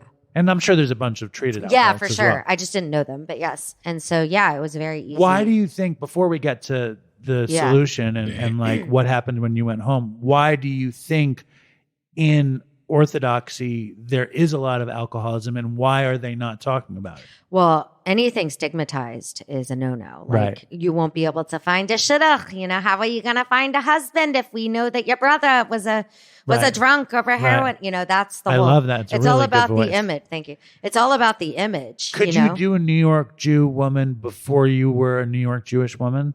I don't know. I'm pretty good at impressions. Yeah, that was very good. I don't know if I could do it though. I don't know. No, I need to hear it. Was that archetype in your blood in Texas, or did it not exist? Because that's what I was raised by. Oh, Jewish bubby? No, that wasn't in my blood in Texas. My grandma is a Jew from Montgomery, Alabama. And so she spoke Yiddish with a very thick Southern accent. Amazing. So what does that sound like? Oh, vice mayor, honey. Wow. She'd always say, what would she say? Now that I'm like trying to think about it. Yeah, it's on the spot. Yeah. It's okay. Yeah. She's Michigana. Oh, that Michigas. Like that's how she so talked. Funny. Yeah, not like the Brooklyn Jew. Yeah. Okay, so you find the bottle of scotch at the synagogue. Ira's distracted. You're drinking, and you go home. Yeah, and then so we were having company. There was a bottle somebody had brought over. Easily found my way to. I was so good at drinking and not. How did you hide it at home? Like, what would you do? What were some mechanisms you used? Well, making sure I got rid of the bottles before I opened the new bottles was key, so that there was no apple evidence juice on of the bottles. table and be like, "That's exactly. just juice. It's just juice, honey." Opening the bottle and pouring it when Ira was in the shower, which he caught on to. How did he catch on to it? Would he just run the shower and then surprise you? I guess. Yeah. No. He would have the shower on, but he wouldn't be in it yet. Because he knew he had this moment to see what you're up to. Yeah, I guess so. I don't know if he was actually trying to be suspicious of me and catch me. What else? Going to have a drink before I came home to have my drink. The pre-drink drink. The pre-drink drink, yeah. Gum, Breath washing mints. out my mouth. Yes. Which, generally worked. I have to say, I was pretty good. I'm sure. I'm pretty good at getting What were away you with it. mostly drinking? I mean, I love wine. I still miss the taste of wine. I love the civilized nature of having A glass very of wine. adult glass Right. of wine, very Right. sophisticated, elegant. But I was an equal opportunity alcoholic. There was nothing that I wasn't willing to drink. Right. Even though I was super calorie conscious, in this time period, because I was so obsessive compulsive, which I've totally, thank God, in sobriety chilled out with, which is so crazy how they go hand. I never knew that those two things would come from the same part of the brain. But I was so obsessive about my calorie counting. But if the only thing available was a sugary margarita, I would have it. Right. I would, of course, rather have booze than no booze. So what happened that night? Oh, so it was a daytime. Okay, what happened the day? I don't really remember the details, but I guess it was summertime. It was July 31st, 2021. And we had kids over. Everyone was swimming. Apparently, I changed bathing suits multiple times because I guess. Where's the pool? At my house. Where was the house? Oh, in Texas. Yes. Okay. I guess I decided. So the kids were jumping rope, and I decided I was going to show them how to jump rope, but I was wearing a bikini. And so I gave them all a show. Wow. Now they're all in therapy. Yes. And then happened. were adults I there? own Did it. they notice? Did they freak out? Yes. No, I mean, yeah, it was, thank God it was close friends. Right. And they knew I was already, I was open with my very close circle about what I was going through. Had you been to meetings already? Yes. Okay. And I told two of my best friends, which I didn't remember this until the next day, and they told me that I'm going and I'm trying and it's not working and I'm drunk right now. And my friend said to me, sorry, it's emotional. She said, Crying on Dopey's totally encouraged. She said, if you want to grow your hair out, you don't wake up the next day with long hair. It's a process. And she had she is so not an alcoholic. And the fact that, and it was such a perfect thing to hear. Yeah. I mean, it was such a gentle thing to hear, which is what I needed. I was so fragile. And Ira was so done being gentle with me. He didn't know what to do. It was, I mean, I can only imagine what it was like living with me. So, I needed that. And that helped. I was like, okay, it's okay. And I was so used to being perfect at everything I did. So to not be perfect at getting sober was really hard for me. But it's almost better that it wasn't easy.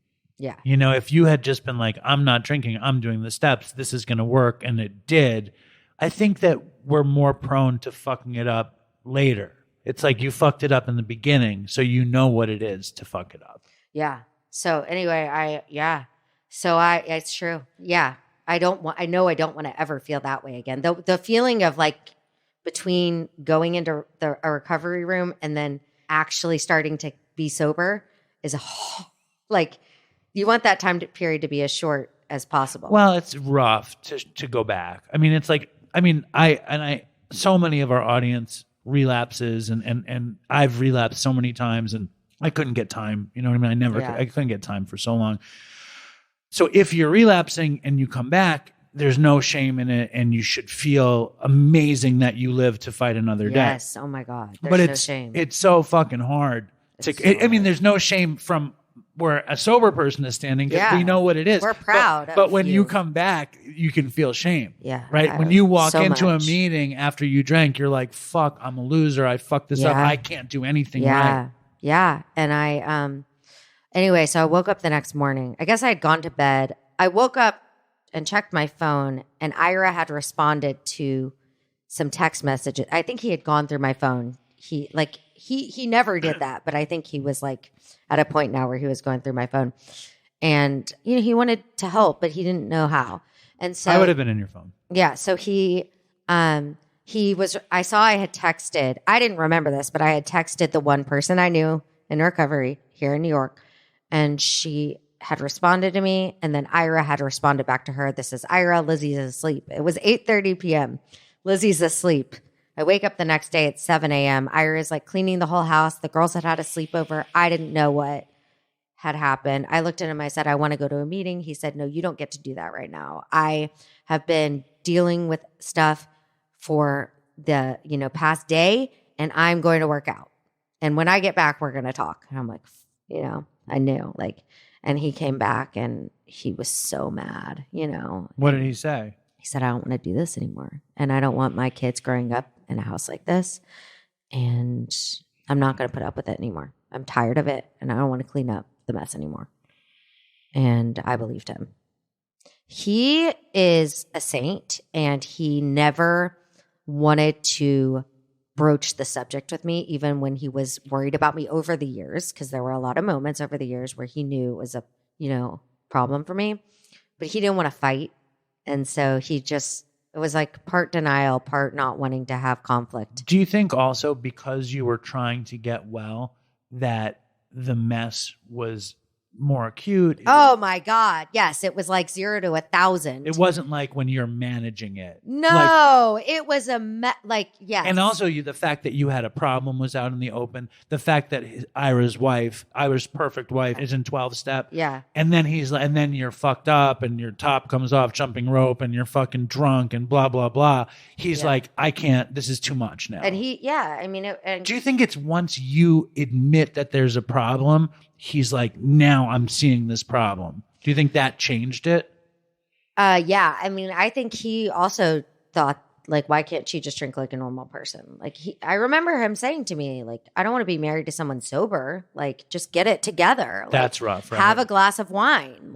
And my wife wishes I could be normal. Yeah. Now he's like, please do not ever drink again. He gets it, and he's so happy I'm sober. He's so happy. I'm sure. But I think the idea of it didn't seem that appealing, I think he also thought that I'd be less of a liability, and turns out I'm worse now. What do you mean?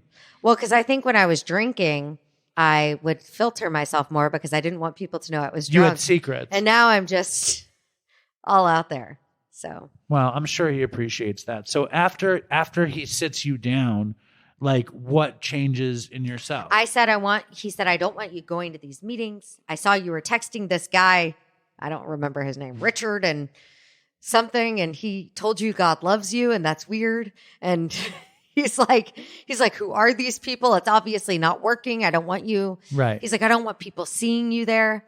And it's funny to think about now, because I'm like, you weren't embarrassed that I was jump roping drunk, but you're embarrassed that I'm Well, it's interesting, isn't it? It's a really interesting duality, because it's it's more acceptable to be a normal person who gets wasted than a weirdo who goes to 12 step. Yeah, exactly. It's so many people. There's shame around getting help. Well, there's a shame about spirituality in terms of sobriety. There's a shame about God.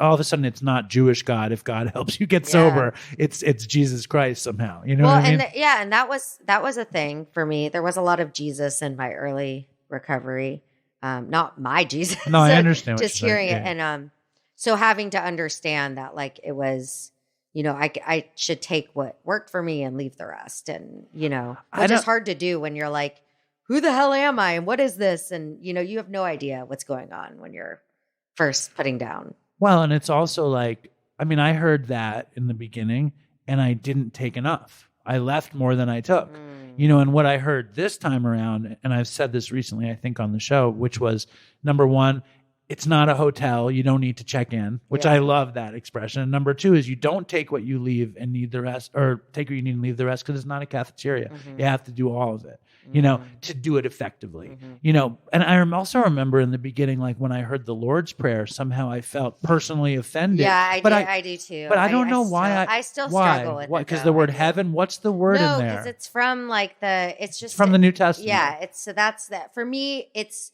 hard. I still can't. Why though? I couldn't for a long time, and now I do. I have PTSD from growing up as a Jew in Fort Worth, Texas, in the Bible Belt, and being told that I was going to hell if I didn't accept Jesus. How many Jews were there? There were two, me and one other in my class. So it was rough. And then you went to the Jewish Center of the Universe. Yeah, which, it was such a weird... I never took my Jewish identity for granted growing up in Fort Worth. I was always very proud to be Jewish, thought it was special. It was something I had to work to hang on to. I was a representative of my people. Right. And then I come to this place where everyone's Jewish and people are kind of ashamed of their Judaism. Right. They don't want to lead with it. They're like, my mom's mom was Jewish, but I'm not, like that. Where here? No, I'm kidding. That's right. No, I get it. It's like actually, if your mom's mom was Jewish, you're Jewish. What I want to know is how are you doing now, and how soon after all that shit did you? Obviously you have a program. Obviously you go to meetings. Yeah. Did you dive in? How did you explain to Ira that you could? So that same day, I was like, I said to him, he said, I don't want you doing this, going to these meetings, and I said, okay. I understand why you feel that way, but I have no other option right now. I don't know of another way to do this. Did you want another one? Were you resistant to it? I was so desperate that I just didn't care. I was like, if this doesn't work, I'm probably going to die, because I knew there wasn't another way out for me. I was calling around trying to get an inpatient, and there were no beds, and I really didn't want to leave my family. I really wanted to be able to figure it out. Yeah, if I could. And I'm like, then what is he's already embarrassed. What is he going to tell people that his wife is gone for 3 weeks or whatever? Right. How long? On a spiritual retreat. Yeah, exactly. Nobody's going to believe that. She went to find Jesus. Yeah, exactly. Can you imagine? That would actually probably be more embarrassing. That would be the greatest. Anyway, so you because I had the same thing. I didn't want to do 12-step. I just was desperate. I was so desperate. And I found I had this weird sponsor who was like, he's like, do you want to do the steps? And I was like, I want to do the steps. He's like, I can get you through all 12 steps in a year. I was like, let's do it. And I didn't like the sponsor, and he wound up relapsing. And I was like, this is God doing for me what I couldn't do for myself. Yeah. And then there was an old Jewish man at the meeting, and he became my sponsor, and I had higher power issues. And he was like, you have a gift of desperation, though. Yeah. And that was the GOD for me at first. So gift of desperation. When did you settle into program stuff? So I made Ira come with me to this woman's house that day. He really didn't want to. I was like, please just come and meet this woman who I just met, who told me that I wouldn't be here if I wasn't an alcoholic. Right. Okay. Well, he knew you were an alcoholic, though, didn't he? I think he didn't understand what it was to be an alcoholic. Yes, exactly. He was like, I'm so embarrassed that my wife is an alcoholic. This is horrible. I'm so ashamed. I don't want my kids to know. I don't want the world to know, that, understandably. Sure. Especially, conservative Jewish. This is Orthodox Jewish. Yeah, this is a huge problem in our community. Shame. And that's why so many people are not getting the help they need, because people are saying, oh, I know that problem's out there, but it's not in our community. Right. But it is. Those people that have that problem that we've just heard about. So, I get it, and I have no blame for him at all for thinking that. Do you think it's kind of one thing I've always struggled with around Judaism in general was the idea that there are chosen people and then there are people that aren't chosen. And do you think the same thing kind of applies with something like that? We're meant to be perfect. We're meant to be this. And if you're not this, then you're that. Well, I think that it's multi-layered. I think that we have a lot of generational trauma that we haven't dealt with, a lot of neuroses that we haven't dealt with. And so part of that means that we don't ever want to be vulnerable. We don't ever want to show weakness. And so when something's bad, we bury it, we cover it up, we move on with our life. So it's not even happening. happening. We don't talk about it. That's it. Yeah. Right. And then I also think that there is this image of perfection that we want to uphold because God forbid somebody, see something bad about us. Because how can we be chosen if we're capable of doing something wrong? Yeah, I don't know. I mean, I believe that the word chosen for me means that we chose. Like we chose to receive the Torah at Mount Sinai. That's my interpretation. How long have you had that interpretation? I mean, because it's often discussed. I mean, it's often. My father always would say one of the number one reasons for anti-Semitism is because Jews say they're chosen. Yeah, so I've never thought of myself as superior or better. And I think that that's a huge misconception about the Jewish people is that we think we're better. Most Jews I know not most Jews I know, but a lot of Jews out there are self-hating Jews and they're embarrassed about their Jewish identity. And that's not they don't want you to know that they're Jewish. And most of the mainstream ones out there, like people always say, oh, Jews control Hollywood. Well, most of the Jews in Hollywood are not like proud Jews. Certainly. I mean, this is not going to be Jewy, the podcast on Jewish Zionist and other stuff like that. I want to know but I'm very interested in it. Like I don't talk about it enough. Yeah.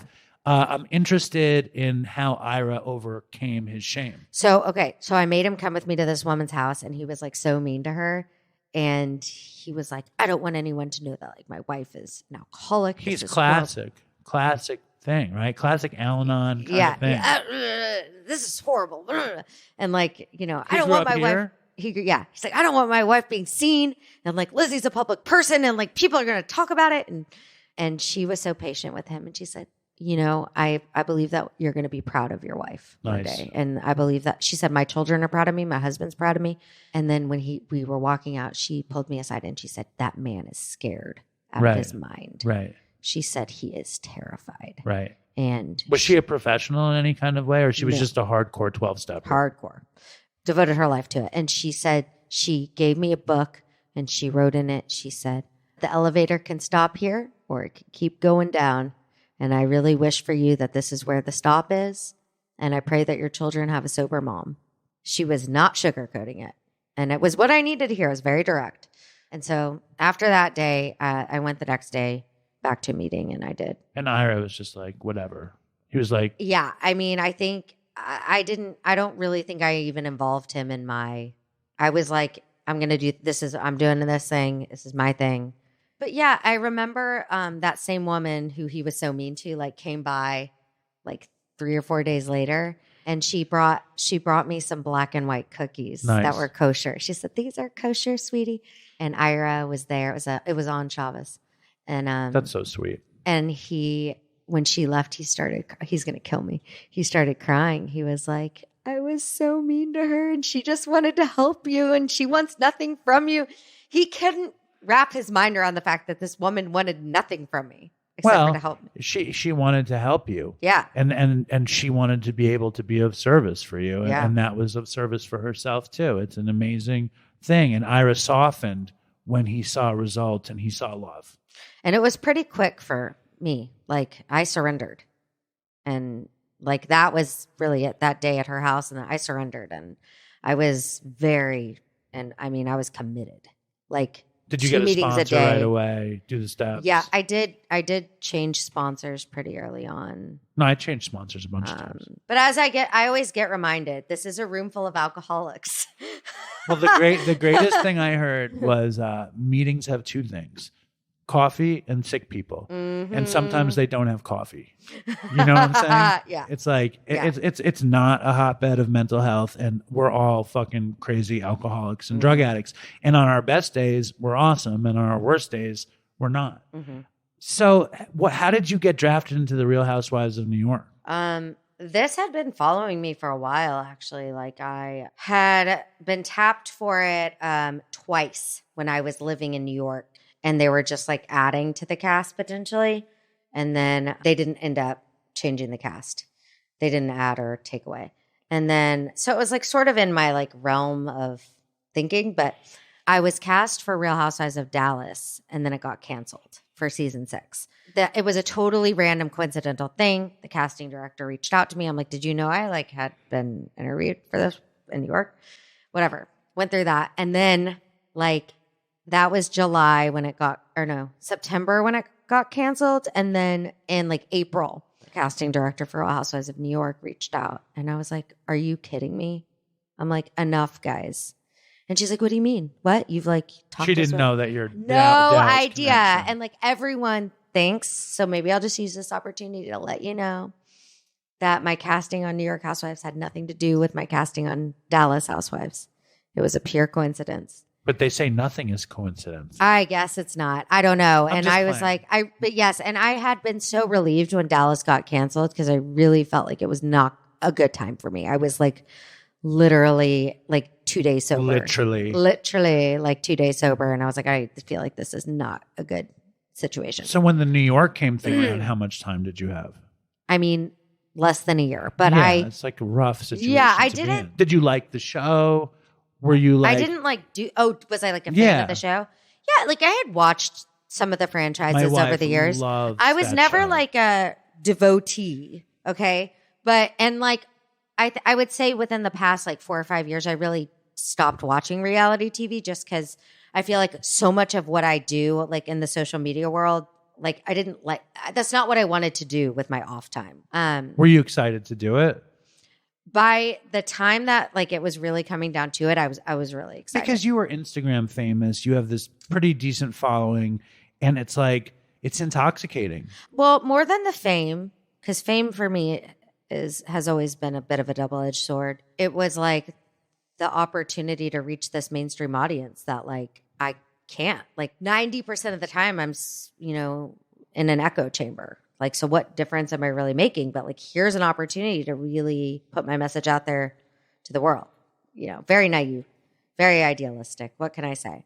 But I'm sure there's some like there's an intoxicating quality to getting attention. There's an intoxicating quality to fame, to being known, to being beloved, to being. I think it was like very surreal. Right. Like, oh my God. Right. And I remember like when there started to be a couple press leaks and I was like, I just couldn't believe it. Like, is this when it started to feel real? Like, I don't know. But then there was a part of me that was like, oh my God, I'm never going to be able to get out of this identity. Right. And like, I don't really want this identity forever. Like, And it still could be, and it didn't even happen, right? Like you started doing the show. Yeah. I mean, I do think that hopefully I'll be known as more than the girl who left Housewives after 3 weeks, but I don't mean it's like your identity. Yeah. I mean, it's like, it's, Real Housewives of New York is a giant thing. Yeah. Leaving it and like just the irony of it being this crazy diverse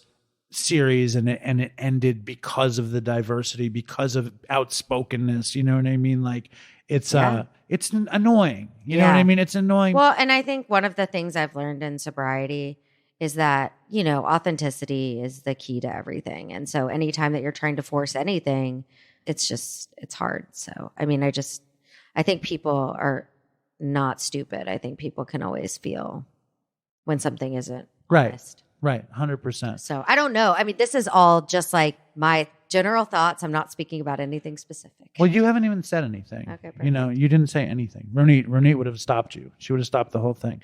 Pulled the mic out of my hand. Listen, I appreciate you coming through. Is there anything that you didn't say that you wish you had said? Yeah, I mean, God, how much more time do we have? No, I'm just kidding. Yeah, I mean, the one thing I will say is like, for me, my sobriety is something that's very fragile. And like, it is very much like a day at a time, sometimes an hour at a time. And, I can joke about it. That's how I deal with a lot of trauma in life. But I think that it definitely is not a joke, like in and of itself. And like, it is life or death for me. And,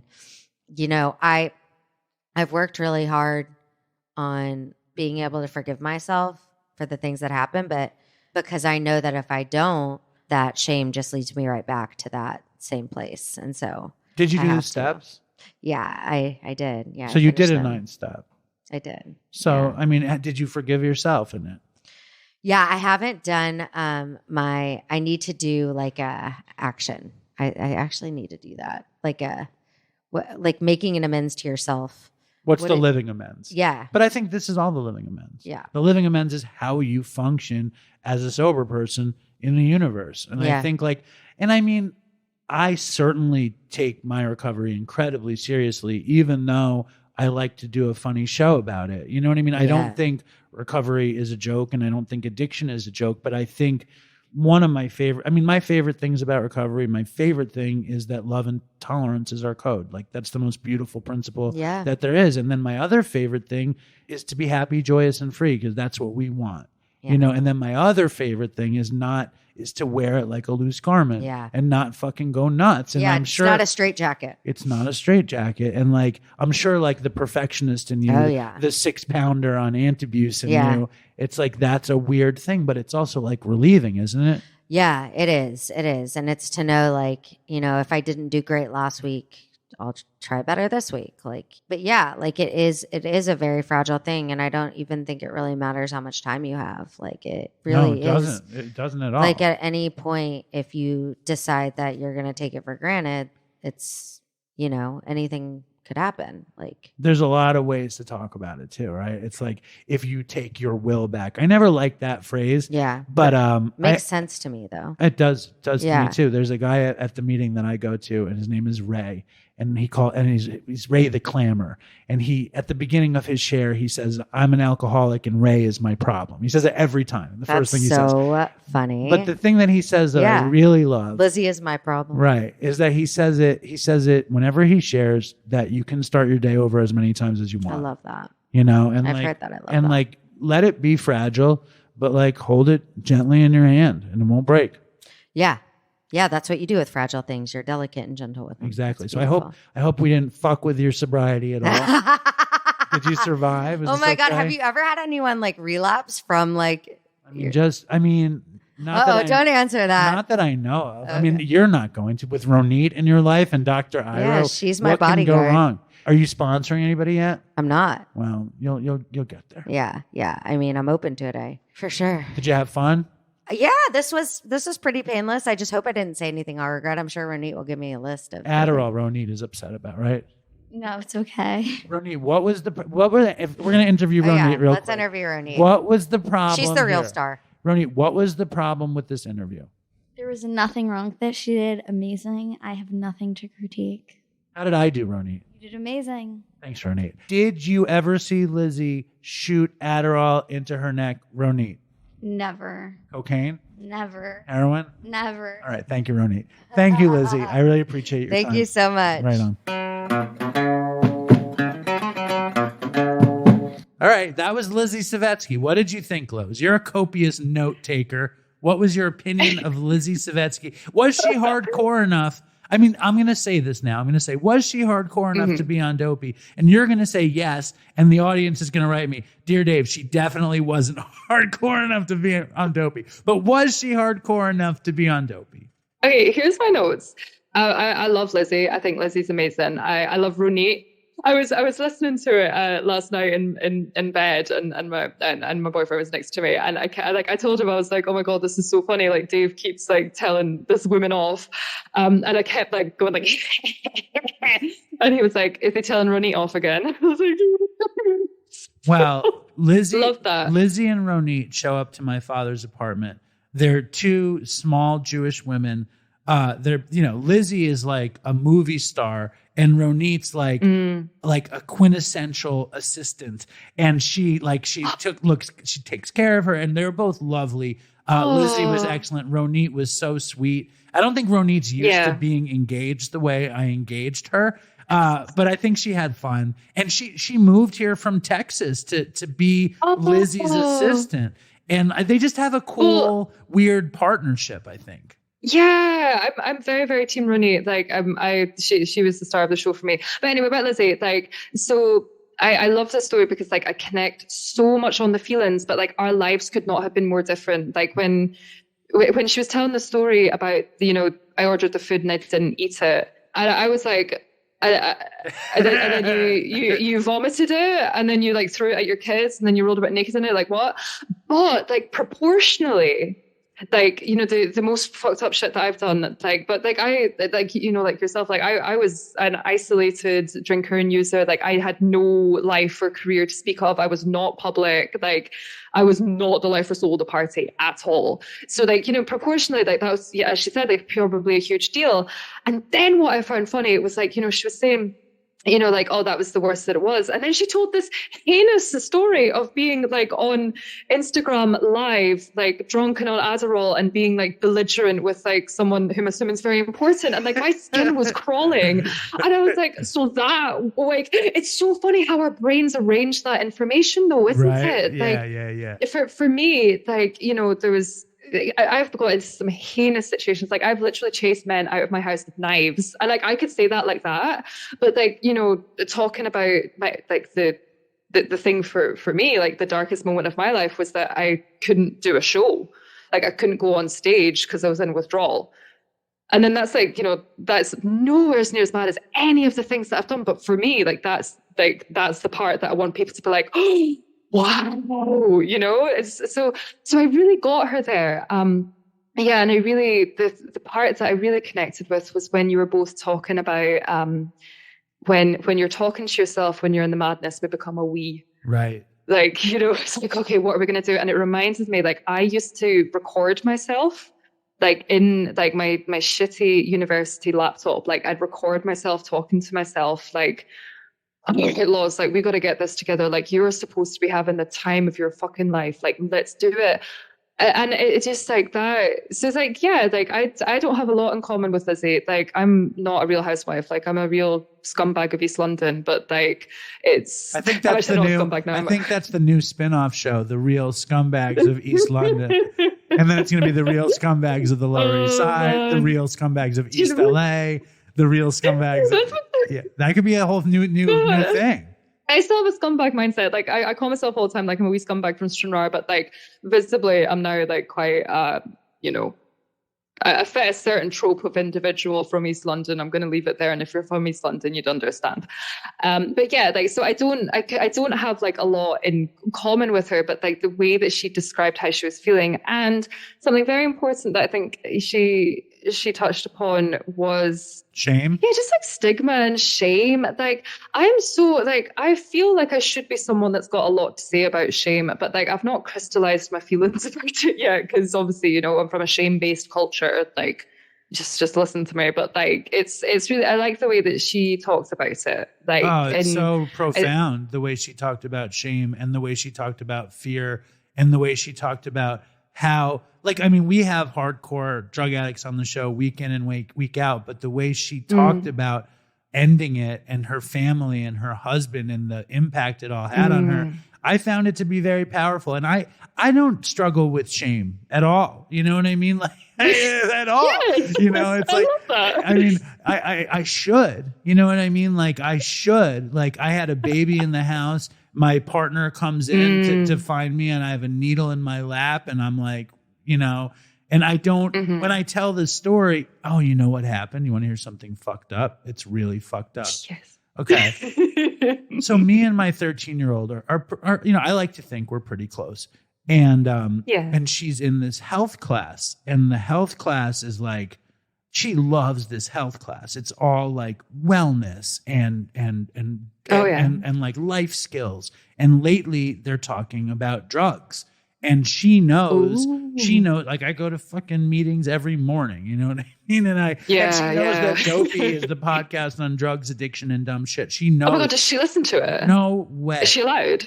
She listens to me more than enough. She's not interested. She'll listen to it when I'm dead, you know, then she'll be like, oh yeah, I can listen to daddy. Oh my God, I'm crying. No, don't cry. Beautiful. Don't cry. And maybe she won't. Maybe she won't listen to it when I'm dead. My point is, she's not interested, but she says to me in the car, we're driving home from the supermarket, and she says to me, oh, Daddy, you didn't use needles. You didn't use heroin with needles, did you? Because she's learning about it. She's learning about it in health class. And even in that moment, I should have felt shame, you know, and I really didn't feel shame. I just said, I said, I really, and I shouldn't, this is a breaking moment on Dopey, by the way. This is the kind of thing I don't usually Oh my God. So I said, you know what, Nora, I shouldn't tell you. But yes, I did. I did. And I told her. And she's like, wow. And she goes, the health teacher says if you're addicted to heroin, it's like having a plastic bag on your head and you need to take it off to breathe. And, and I was like, yes, it's a very good analogy your health teacher had. But it was crazy. You know what I mean? It was crazy. But I didn't feel shame. I didn't. Yeah. I don't know. I think there's something deeply wrong with me. Like I'm a damaged person, but that's just how I am, I love this podcast so much. Every time I come on here, I have such a whale of a time. But maybe it's because you've like walked through that. Like, you've fully, to use like, I don't know, wellness speak, like you fully embodied your experience. Like that's just another part of your past. I do. I've always felt like that. I don't know. I can't really, okay. Let's play the shame game. What's something do you have shame about? Oh my God.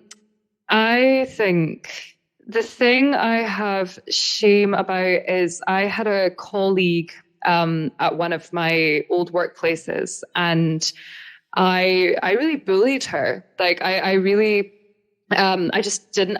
This is when I was about 18, and I'd been bullied my whole. I'm trying to like justify my actions. Yes. I just don't need to justify it. But I'd been like bullied my whole life. So I went to this new place, and I was on a power trip, and I was doing like I was feigning confidence, and I thought to feign confidence I'd have to bully someone that I saw as a little bit insecure or more insecure than I was. And yeah, I was really, really, really cruel to her. And then I stole her boyfriend. Wow. And then she liked this other guy then who was also in work with us.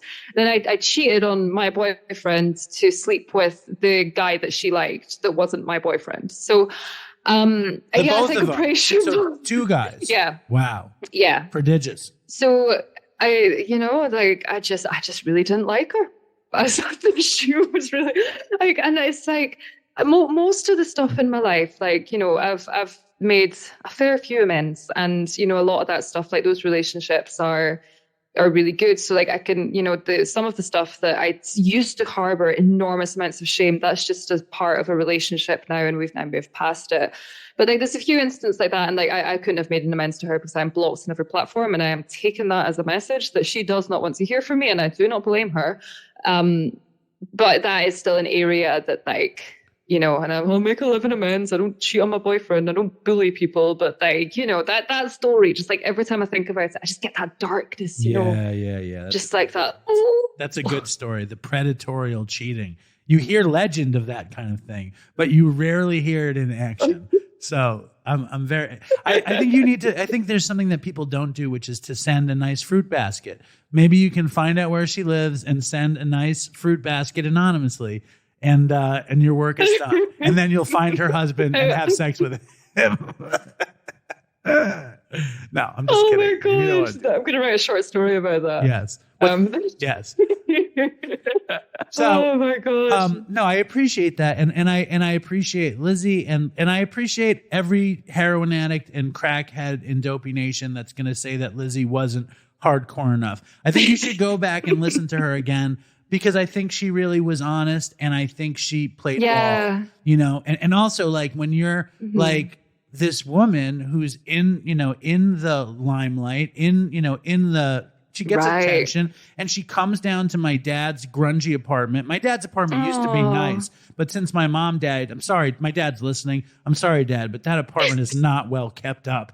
I was embarrassed to have Lizzy over there. Of course, you have to know, Lowe's, you need to know that my dad had been out of the country for 6 months, and I was taking care of the apartment. Cruise?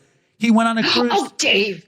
Yeah, so it was disgusting because I didn't take a good care of it. So I know that's what my father's thinking. I just want to be transparent. You should feel shame there. You should. That's okay. I feel a little shame. I feel. Oh my God! Did I just live shame you? That's so against my brand. I'm so sorry for live shaming you. I feel a little shame. I feel a little shame in blaming.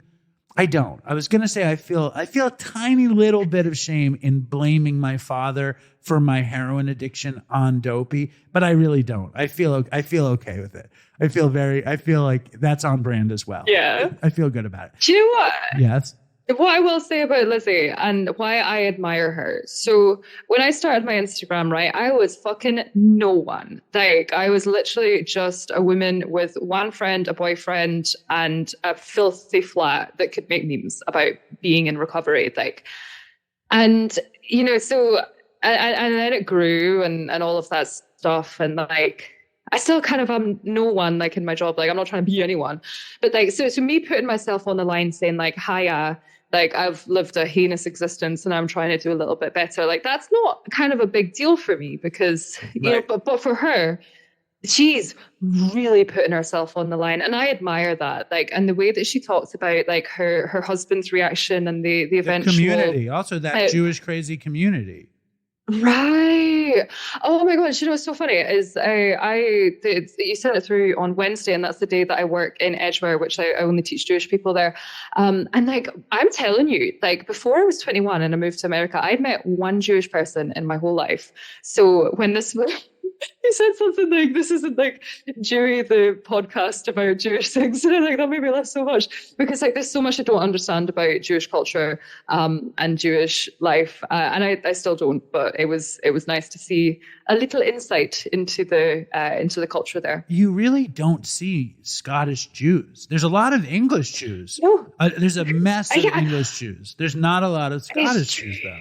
It's interesting. Well, I'm sure they're there, but like, I'm telling you, like, the only Jewish person that I knew, she was American and she'd moved to Scotland. And amazing. What was her name? Like, her name was Eve.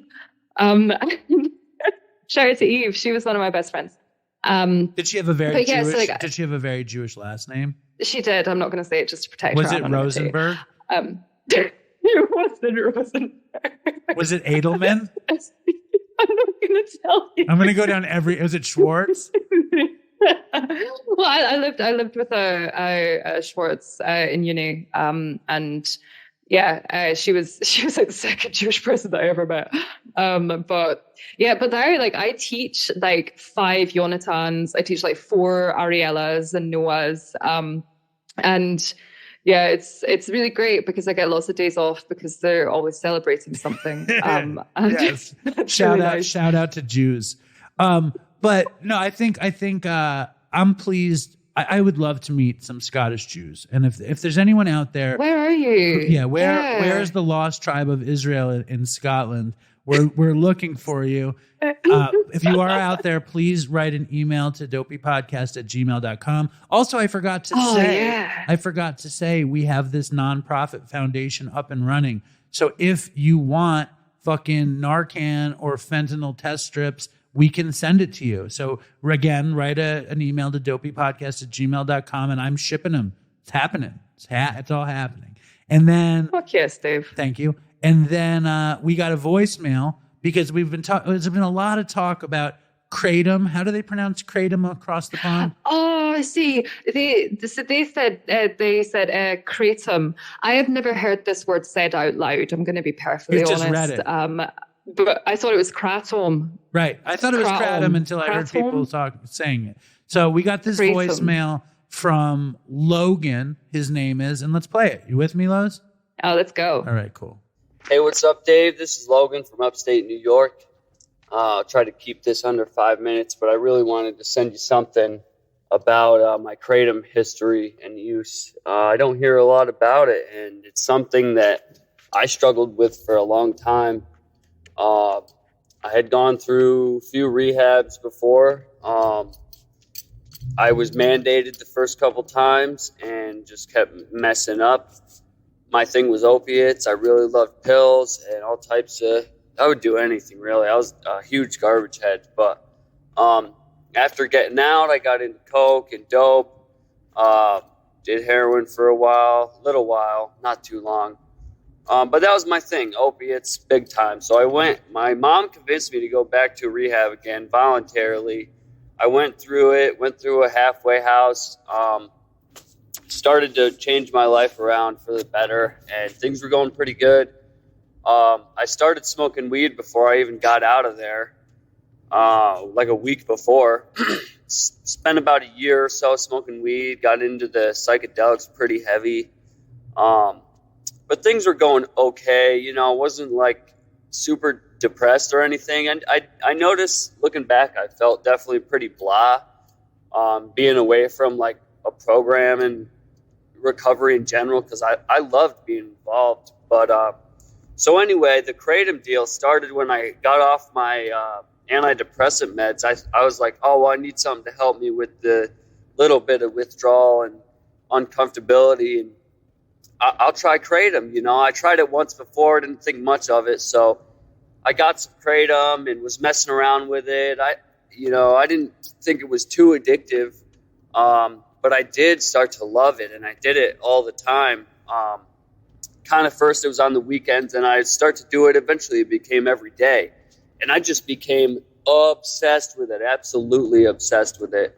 I was researching all types of different strains, where to get it from, and brands, and ordering it offline, and it was my life, dude. It was terrible. And to anybody in the Dopey Nation, I warn you, do not get involved in Kratom.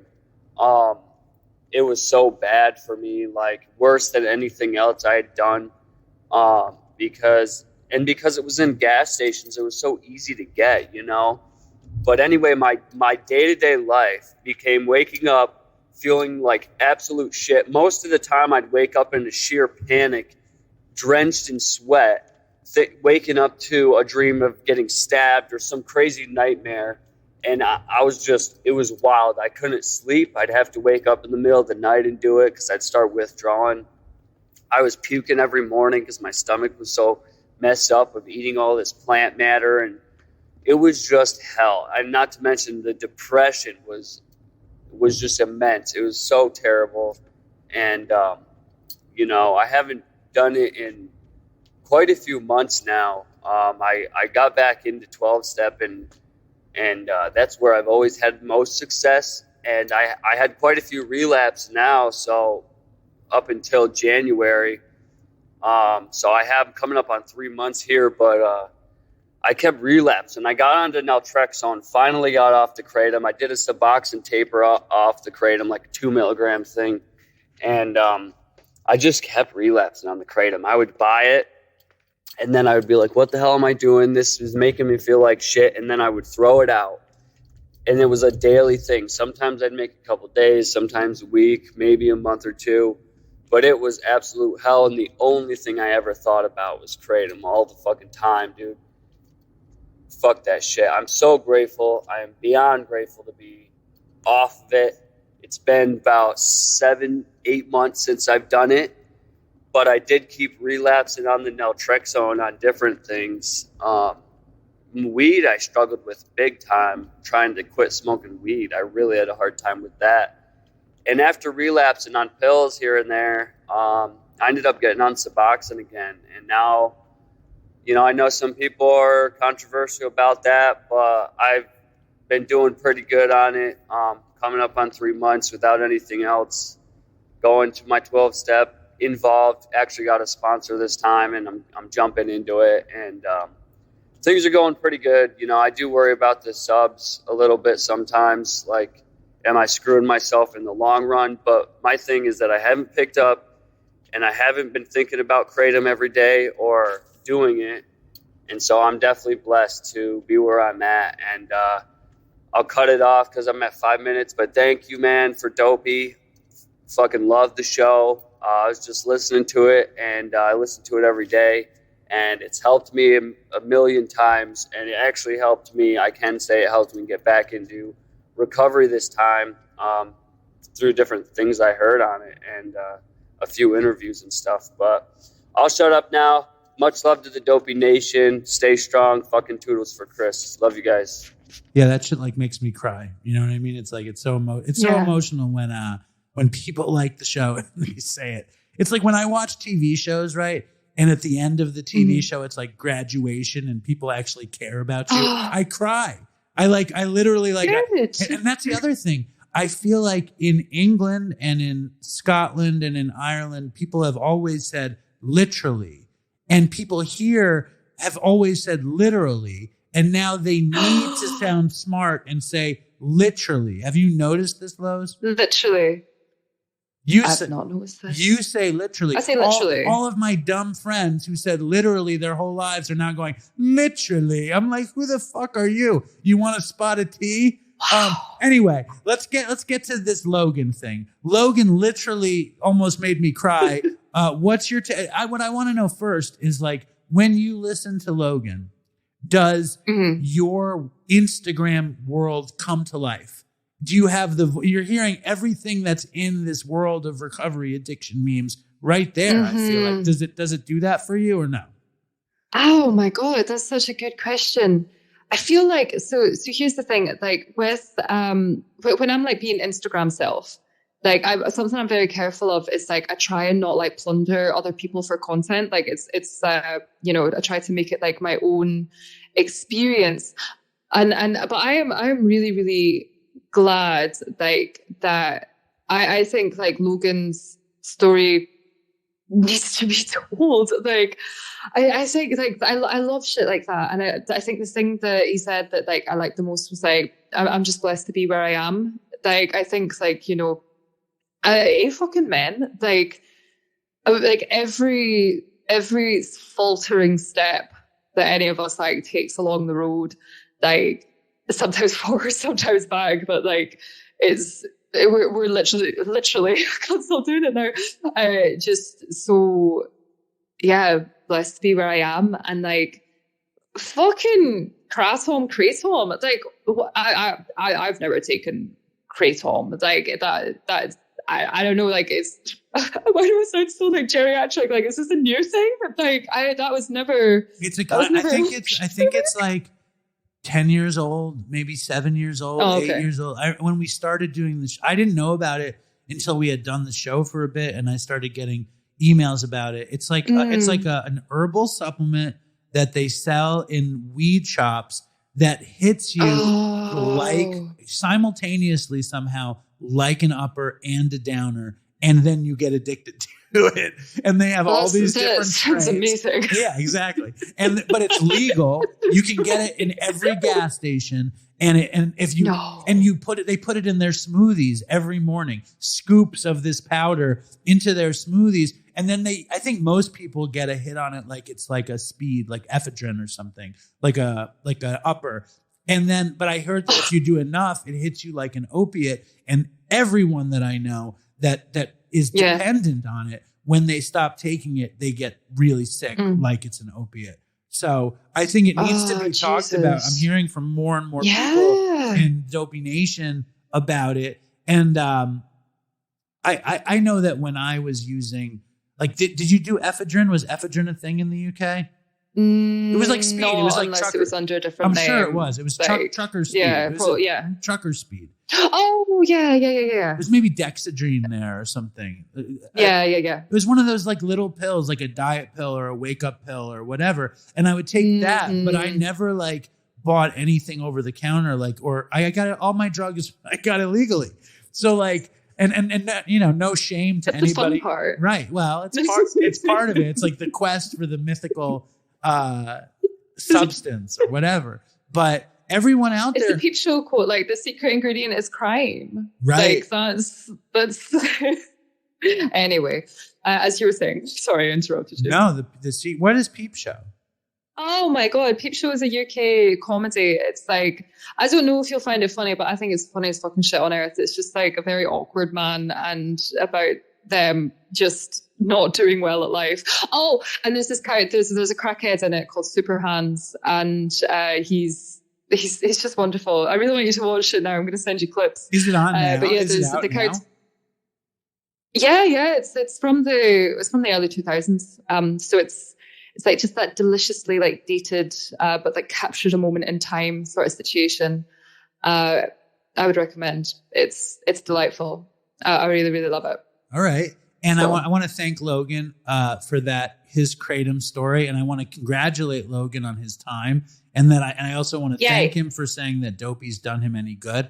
I love hearing that. And that was a great voicemail. So Logan also sent in a voicemail about sneaking out of rehab to go in the middle of the night to go to the drugstore to buy the Coricidum cough syrup and drink a ton of it and then sneak back in. And I put that, it was going to be on another episode, but we wound up putting it on a Patreon show. So Logan, if you're listening, sign up for Patreon. You could hear Ray and I discussing that story, but it's a good story. So, and that's another reason that people should sign up for Patreon. If you love Dopey and you want more Dopey in your life, you could get it really cheap.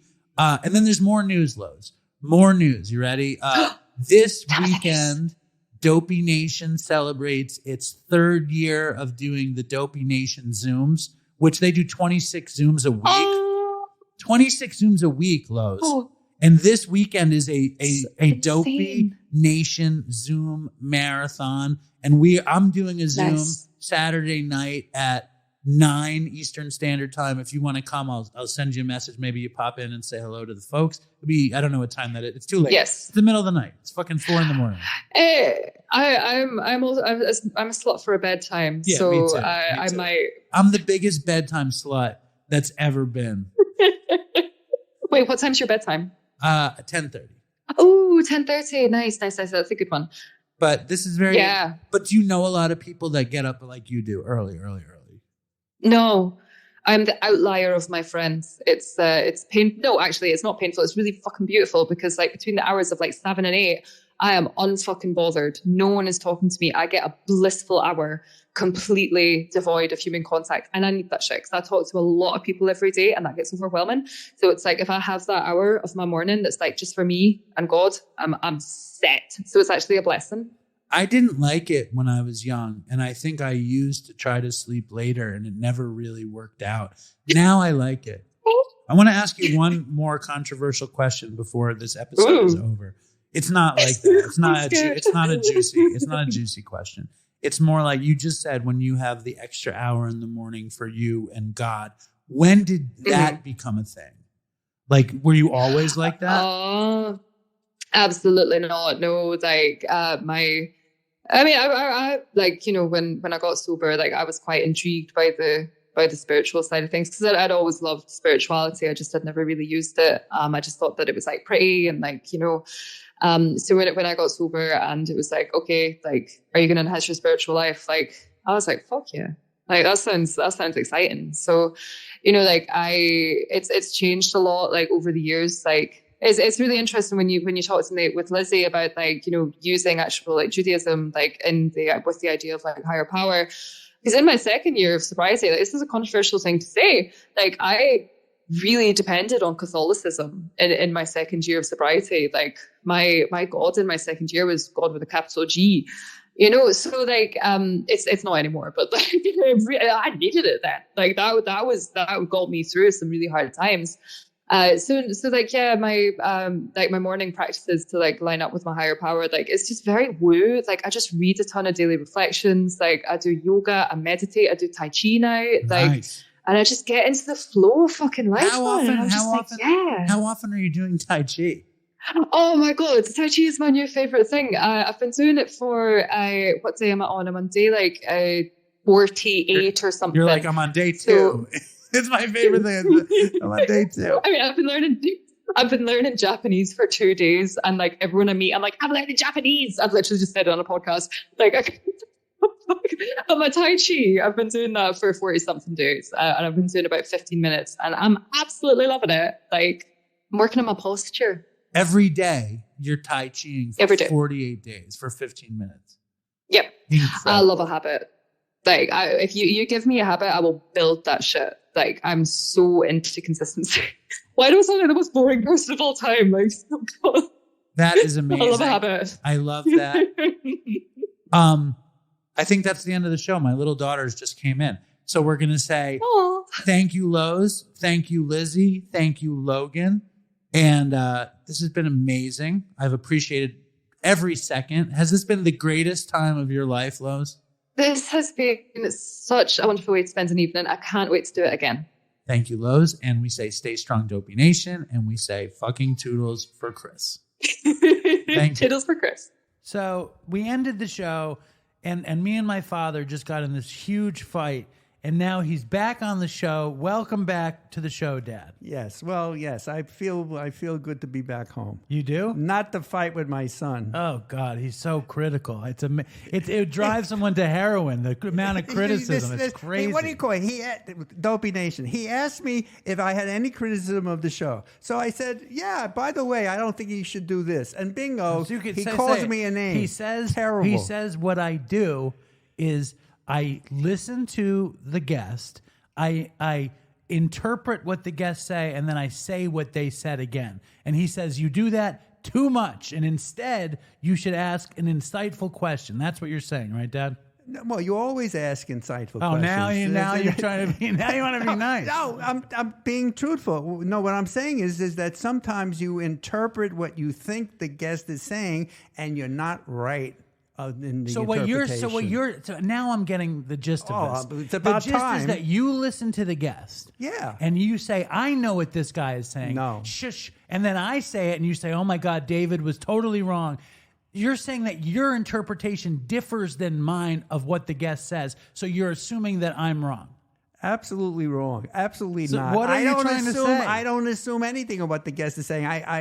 So how do you think, or why do you think I'm wrong then? Because the guest sometimes says, no, that's not what I mean, David. But that's good show if they say I know, that. but sometimes it's just repeating, it's just making your prediction. You're making a prediction that is indicating that you really know what they're thinking, and sometimes you're right, sometimes you're wrong. I'm just saying you do it too often, that's all. Well, you know what I think you do too often? Yes, it's criticized too much. It's unbelievable. He goes on vacation. He comes back with a bag. One thing is some legal drug from Argentina. It is yerba not. mate. It's tea. This over caffeinated caffeine. And then he says, "Look what I got for my grandkids." He takes out used coconuts that he had drinks in as a gift for his grandkids. Very unusual. It's amazing. It's unusual for a grandfather to bring their grandchildren garbage from the trip. It's not garbage. That's it happens unusual. It happens to be something very, very special. Explain it to the Dopey Nation what you did. I was in this nice place, Yes. and they had these coconuts that had coconut milk in it. Yes. Did you drink the coconut milk? Absolutely. Okay. And then, so what did you bring back? I brought back the empty coconuts with the straw that could be clean, and they could be filled with juice. So you didn't clean them either? Not yet. So you brought back dirty, This is old... not dirty. It's a coconut. Did you ever have like a milk container and bring back the carton for your grandkid? Absolutely not. No. This is a sad day. You couldn't buy like a T-shirt from the trip? Listen. So let's make this clear. Do. You're saying you brought back used coconuts for my children. The coconuts can be reused. I mean, it's not just a one-time one thing. The coconuts are perfectly fine to use. Here, we have a special guest, Doug Bopst from the Adversity Advantage. Come here really quickly. You don't have any children. You have parents. If your father came back from a trip with used coconut shells for the kids, what would you have to say about it? I would think it was kind of unique, but I would also maybe think that there was a special meaning behind it. It's that he's cheap. That's the meaning. What's the special meaning? The meaning is not that I was cheap. Do you want them to refill it with what? With what? They could just put it on the shelf. Nora would just like to have a coconut on her shelf. It would be very nice. She might. Do you think Susan would? Susie would love it also. And coconut is very special. They don't have to reuse it or anything. Maybe a new coconut. It shows meaning on my part of how I love my grandchildren. That's really nice, Dad. Yes, you're now, right. do you want to hear something really interesting before we get to the reviews? You know about this Chat GPT? Oh, I think it's really bad. Well, why is it bad? Because it sometimes gives information that is totally wrong. Check this out. Yeah. Jake, the owner of Katz's, says to me, David, I need you to rewrite the entire catering menu, and I want you to do it in the voice of a Borscht Belt comedian. Wow. Thinking that I'm capable of such a thing. So I start writing and I realize I'm not capable of this. So I go on Chat GPT and I say, can you write the description of a hot meat platter in the voice of a Borscht Belt comedian? You want to hear what they wrote? What? You ready? Hold on. Say something to Doug. Hold on. Yeah, hi, Doug. Kill time for a second. Hold on. You ready? No, I'm waiting for Okay, you. you ready? You ready for this? Yeah. This is all right. Ladies and gentlemen, I have a hot meat platter that's hotter than a sauna in Miami Beach. We've got hand-cut pastrami so juicy you'll be schwitzing like a shtetl in August. And don't even get me started on the corned beef. It's so tender you think you'll be chewing on a cloud. But wait, there's more. They messed up the Yiddish here. We've got brisket that's so moist you'll be making more schmaltz than your bubby's chicken soup. And if you're feeling a little bird-brained, try some turkey that's more succulent than a Barbra Streisand ballad. Let's not forget about the sides. We've got pickles that are so sour, they'll make your face pucker faster than your rabbi can say, oy vey. That's really good. Isn't that amazing? It's fabulous. It's the golden age of robotic artificial. And then I asked them to write a description in the voice of a black comic, and they said they can't because that's racist. Wow. Isn't that interesting? Very nice. No, it's that was really amazing. You're amazed at their shtick. Oh, it's good. At their ability.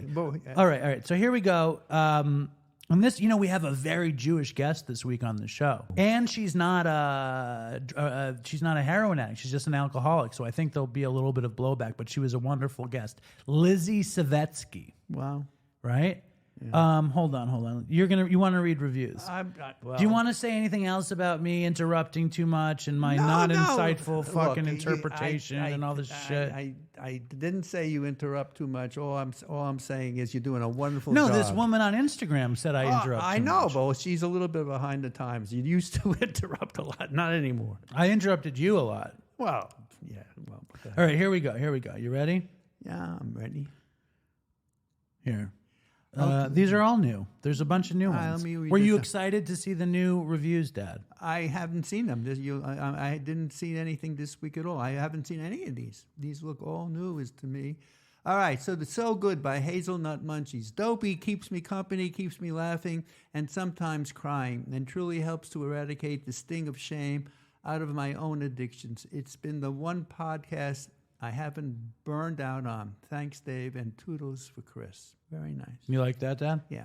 You want to read another one, or you want to give me some more criticism? I don't have any more. You can't. Never mind. I don't have any more criticism. What is your criticism? My criticism is that you don't accept criticism. I accept criticism fine. Do you want to read another one, or are you good? What do you want? I mean, is there one that you want me to read? There's one I would love you to read. Do you want to read one? Sorry. No, we're not getting into that. All right, so read one more and then we'll call it a day. Okay. This is my... I know what you're doing right now. You're scanning the reviews and looking for your name. I'm not doing that. Admit it. I am not. Admit it. No, I am. Dad, sorry. Dad, hold on.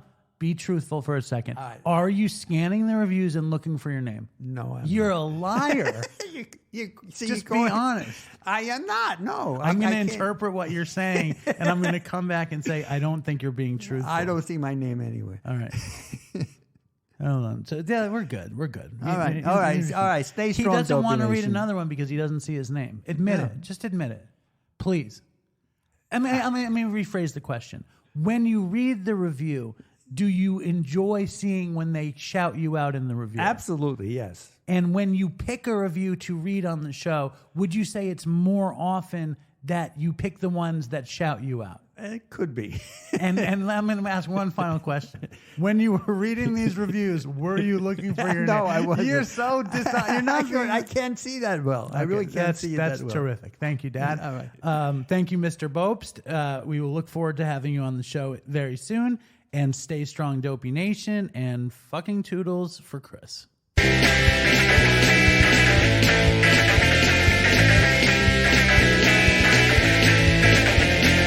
wanna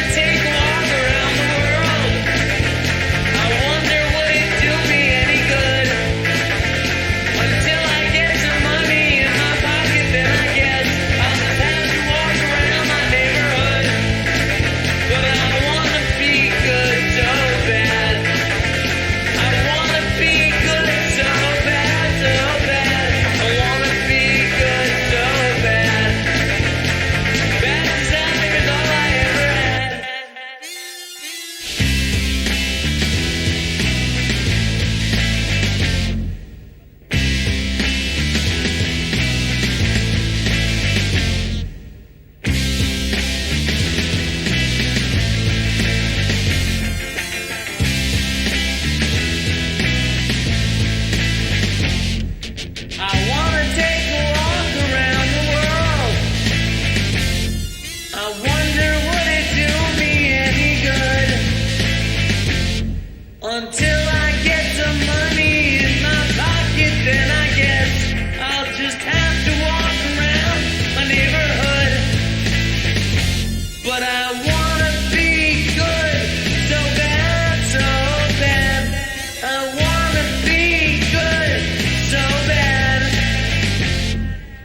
My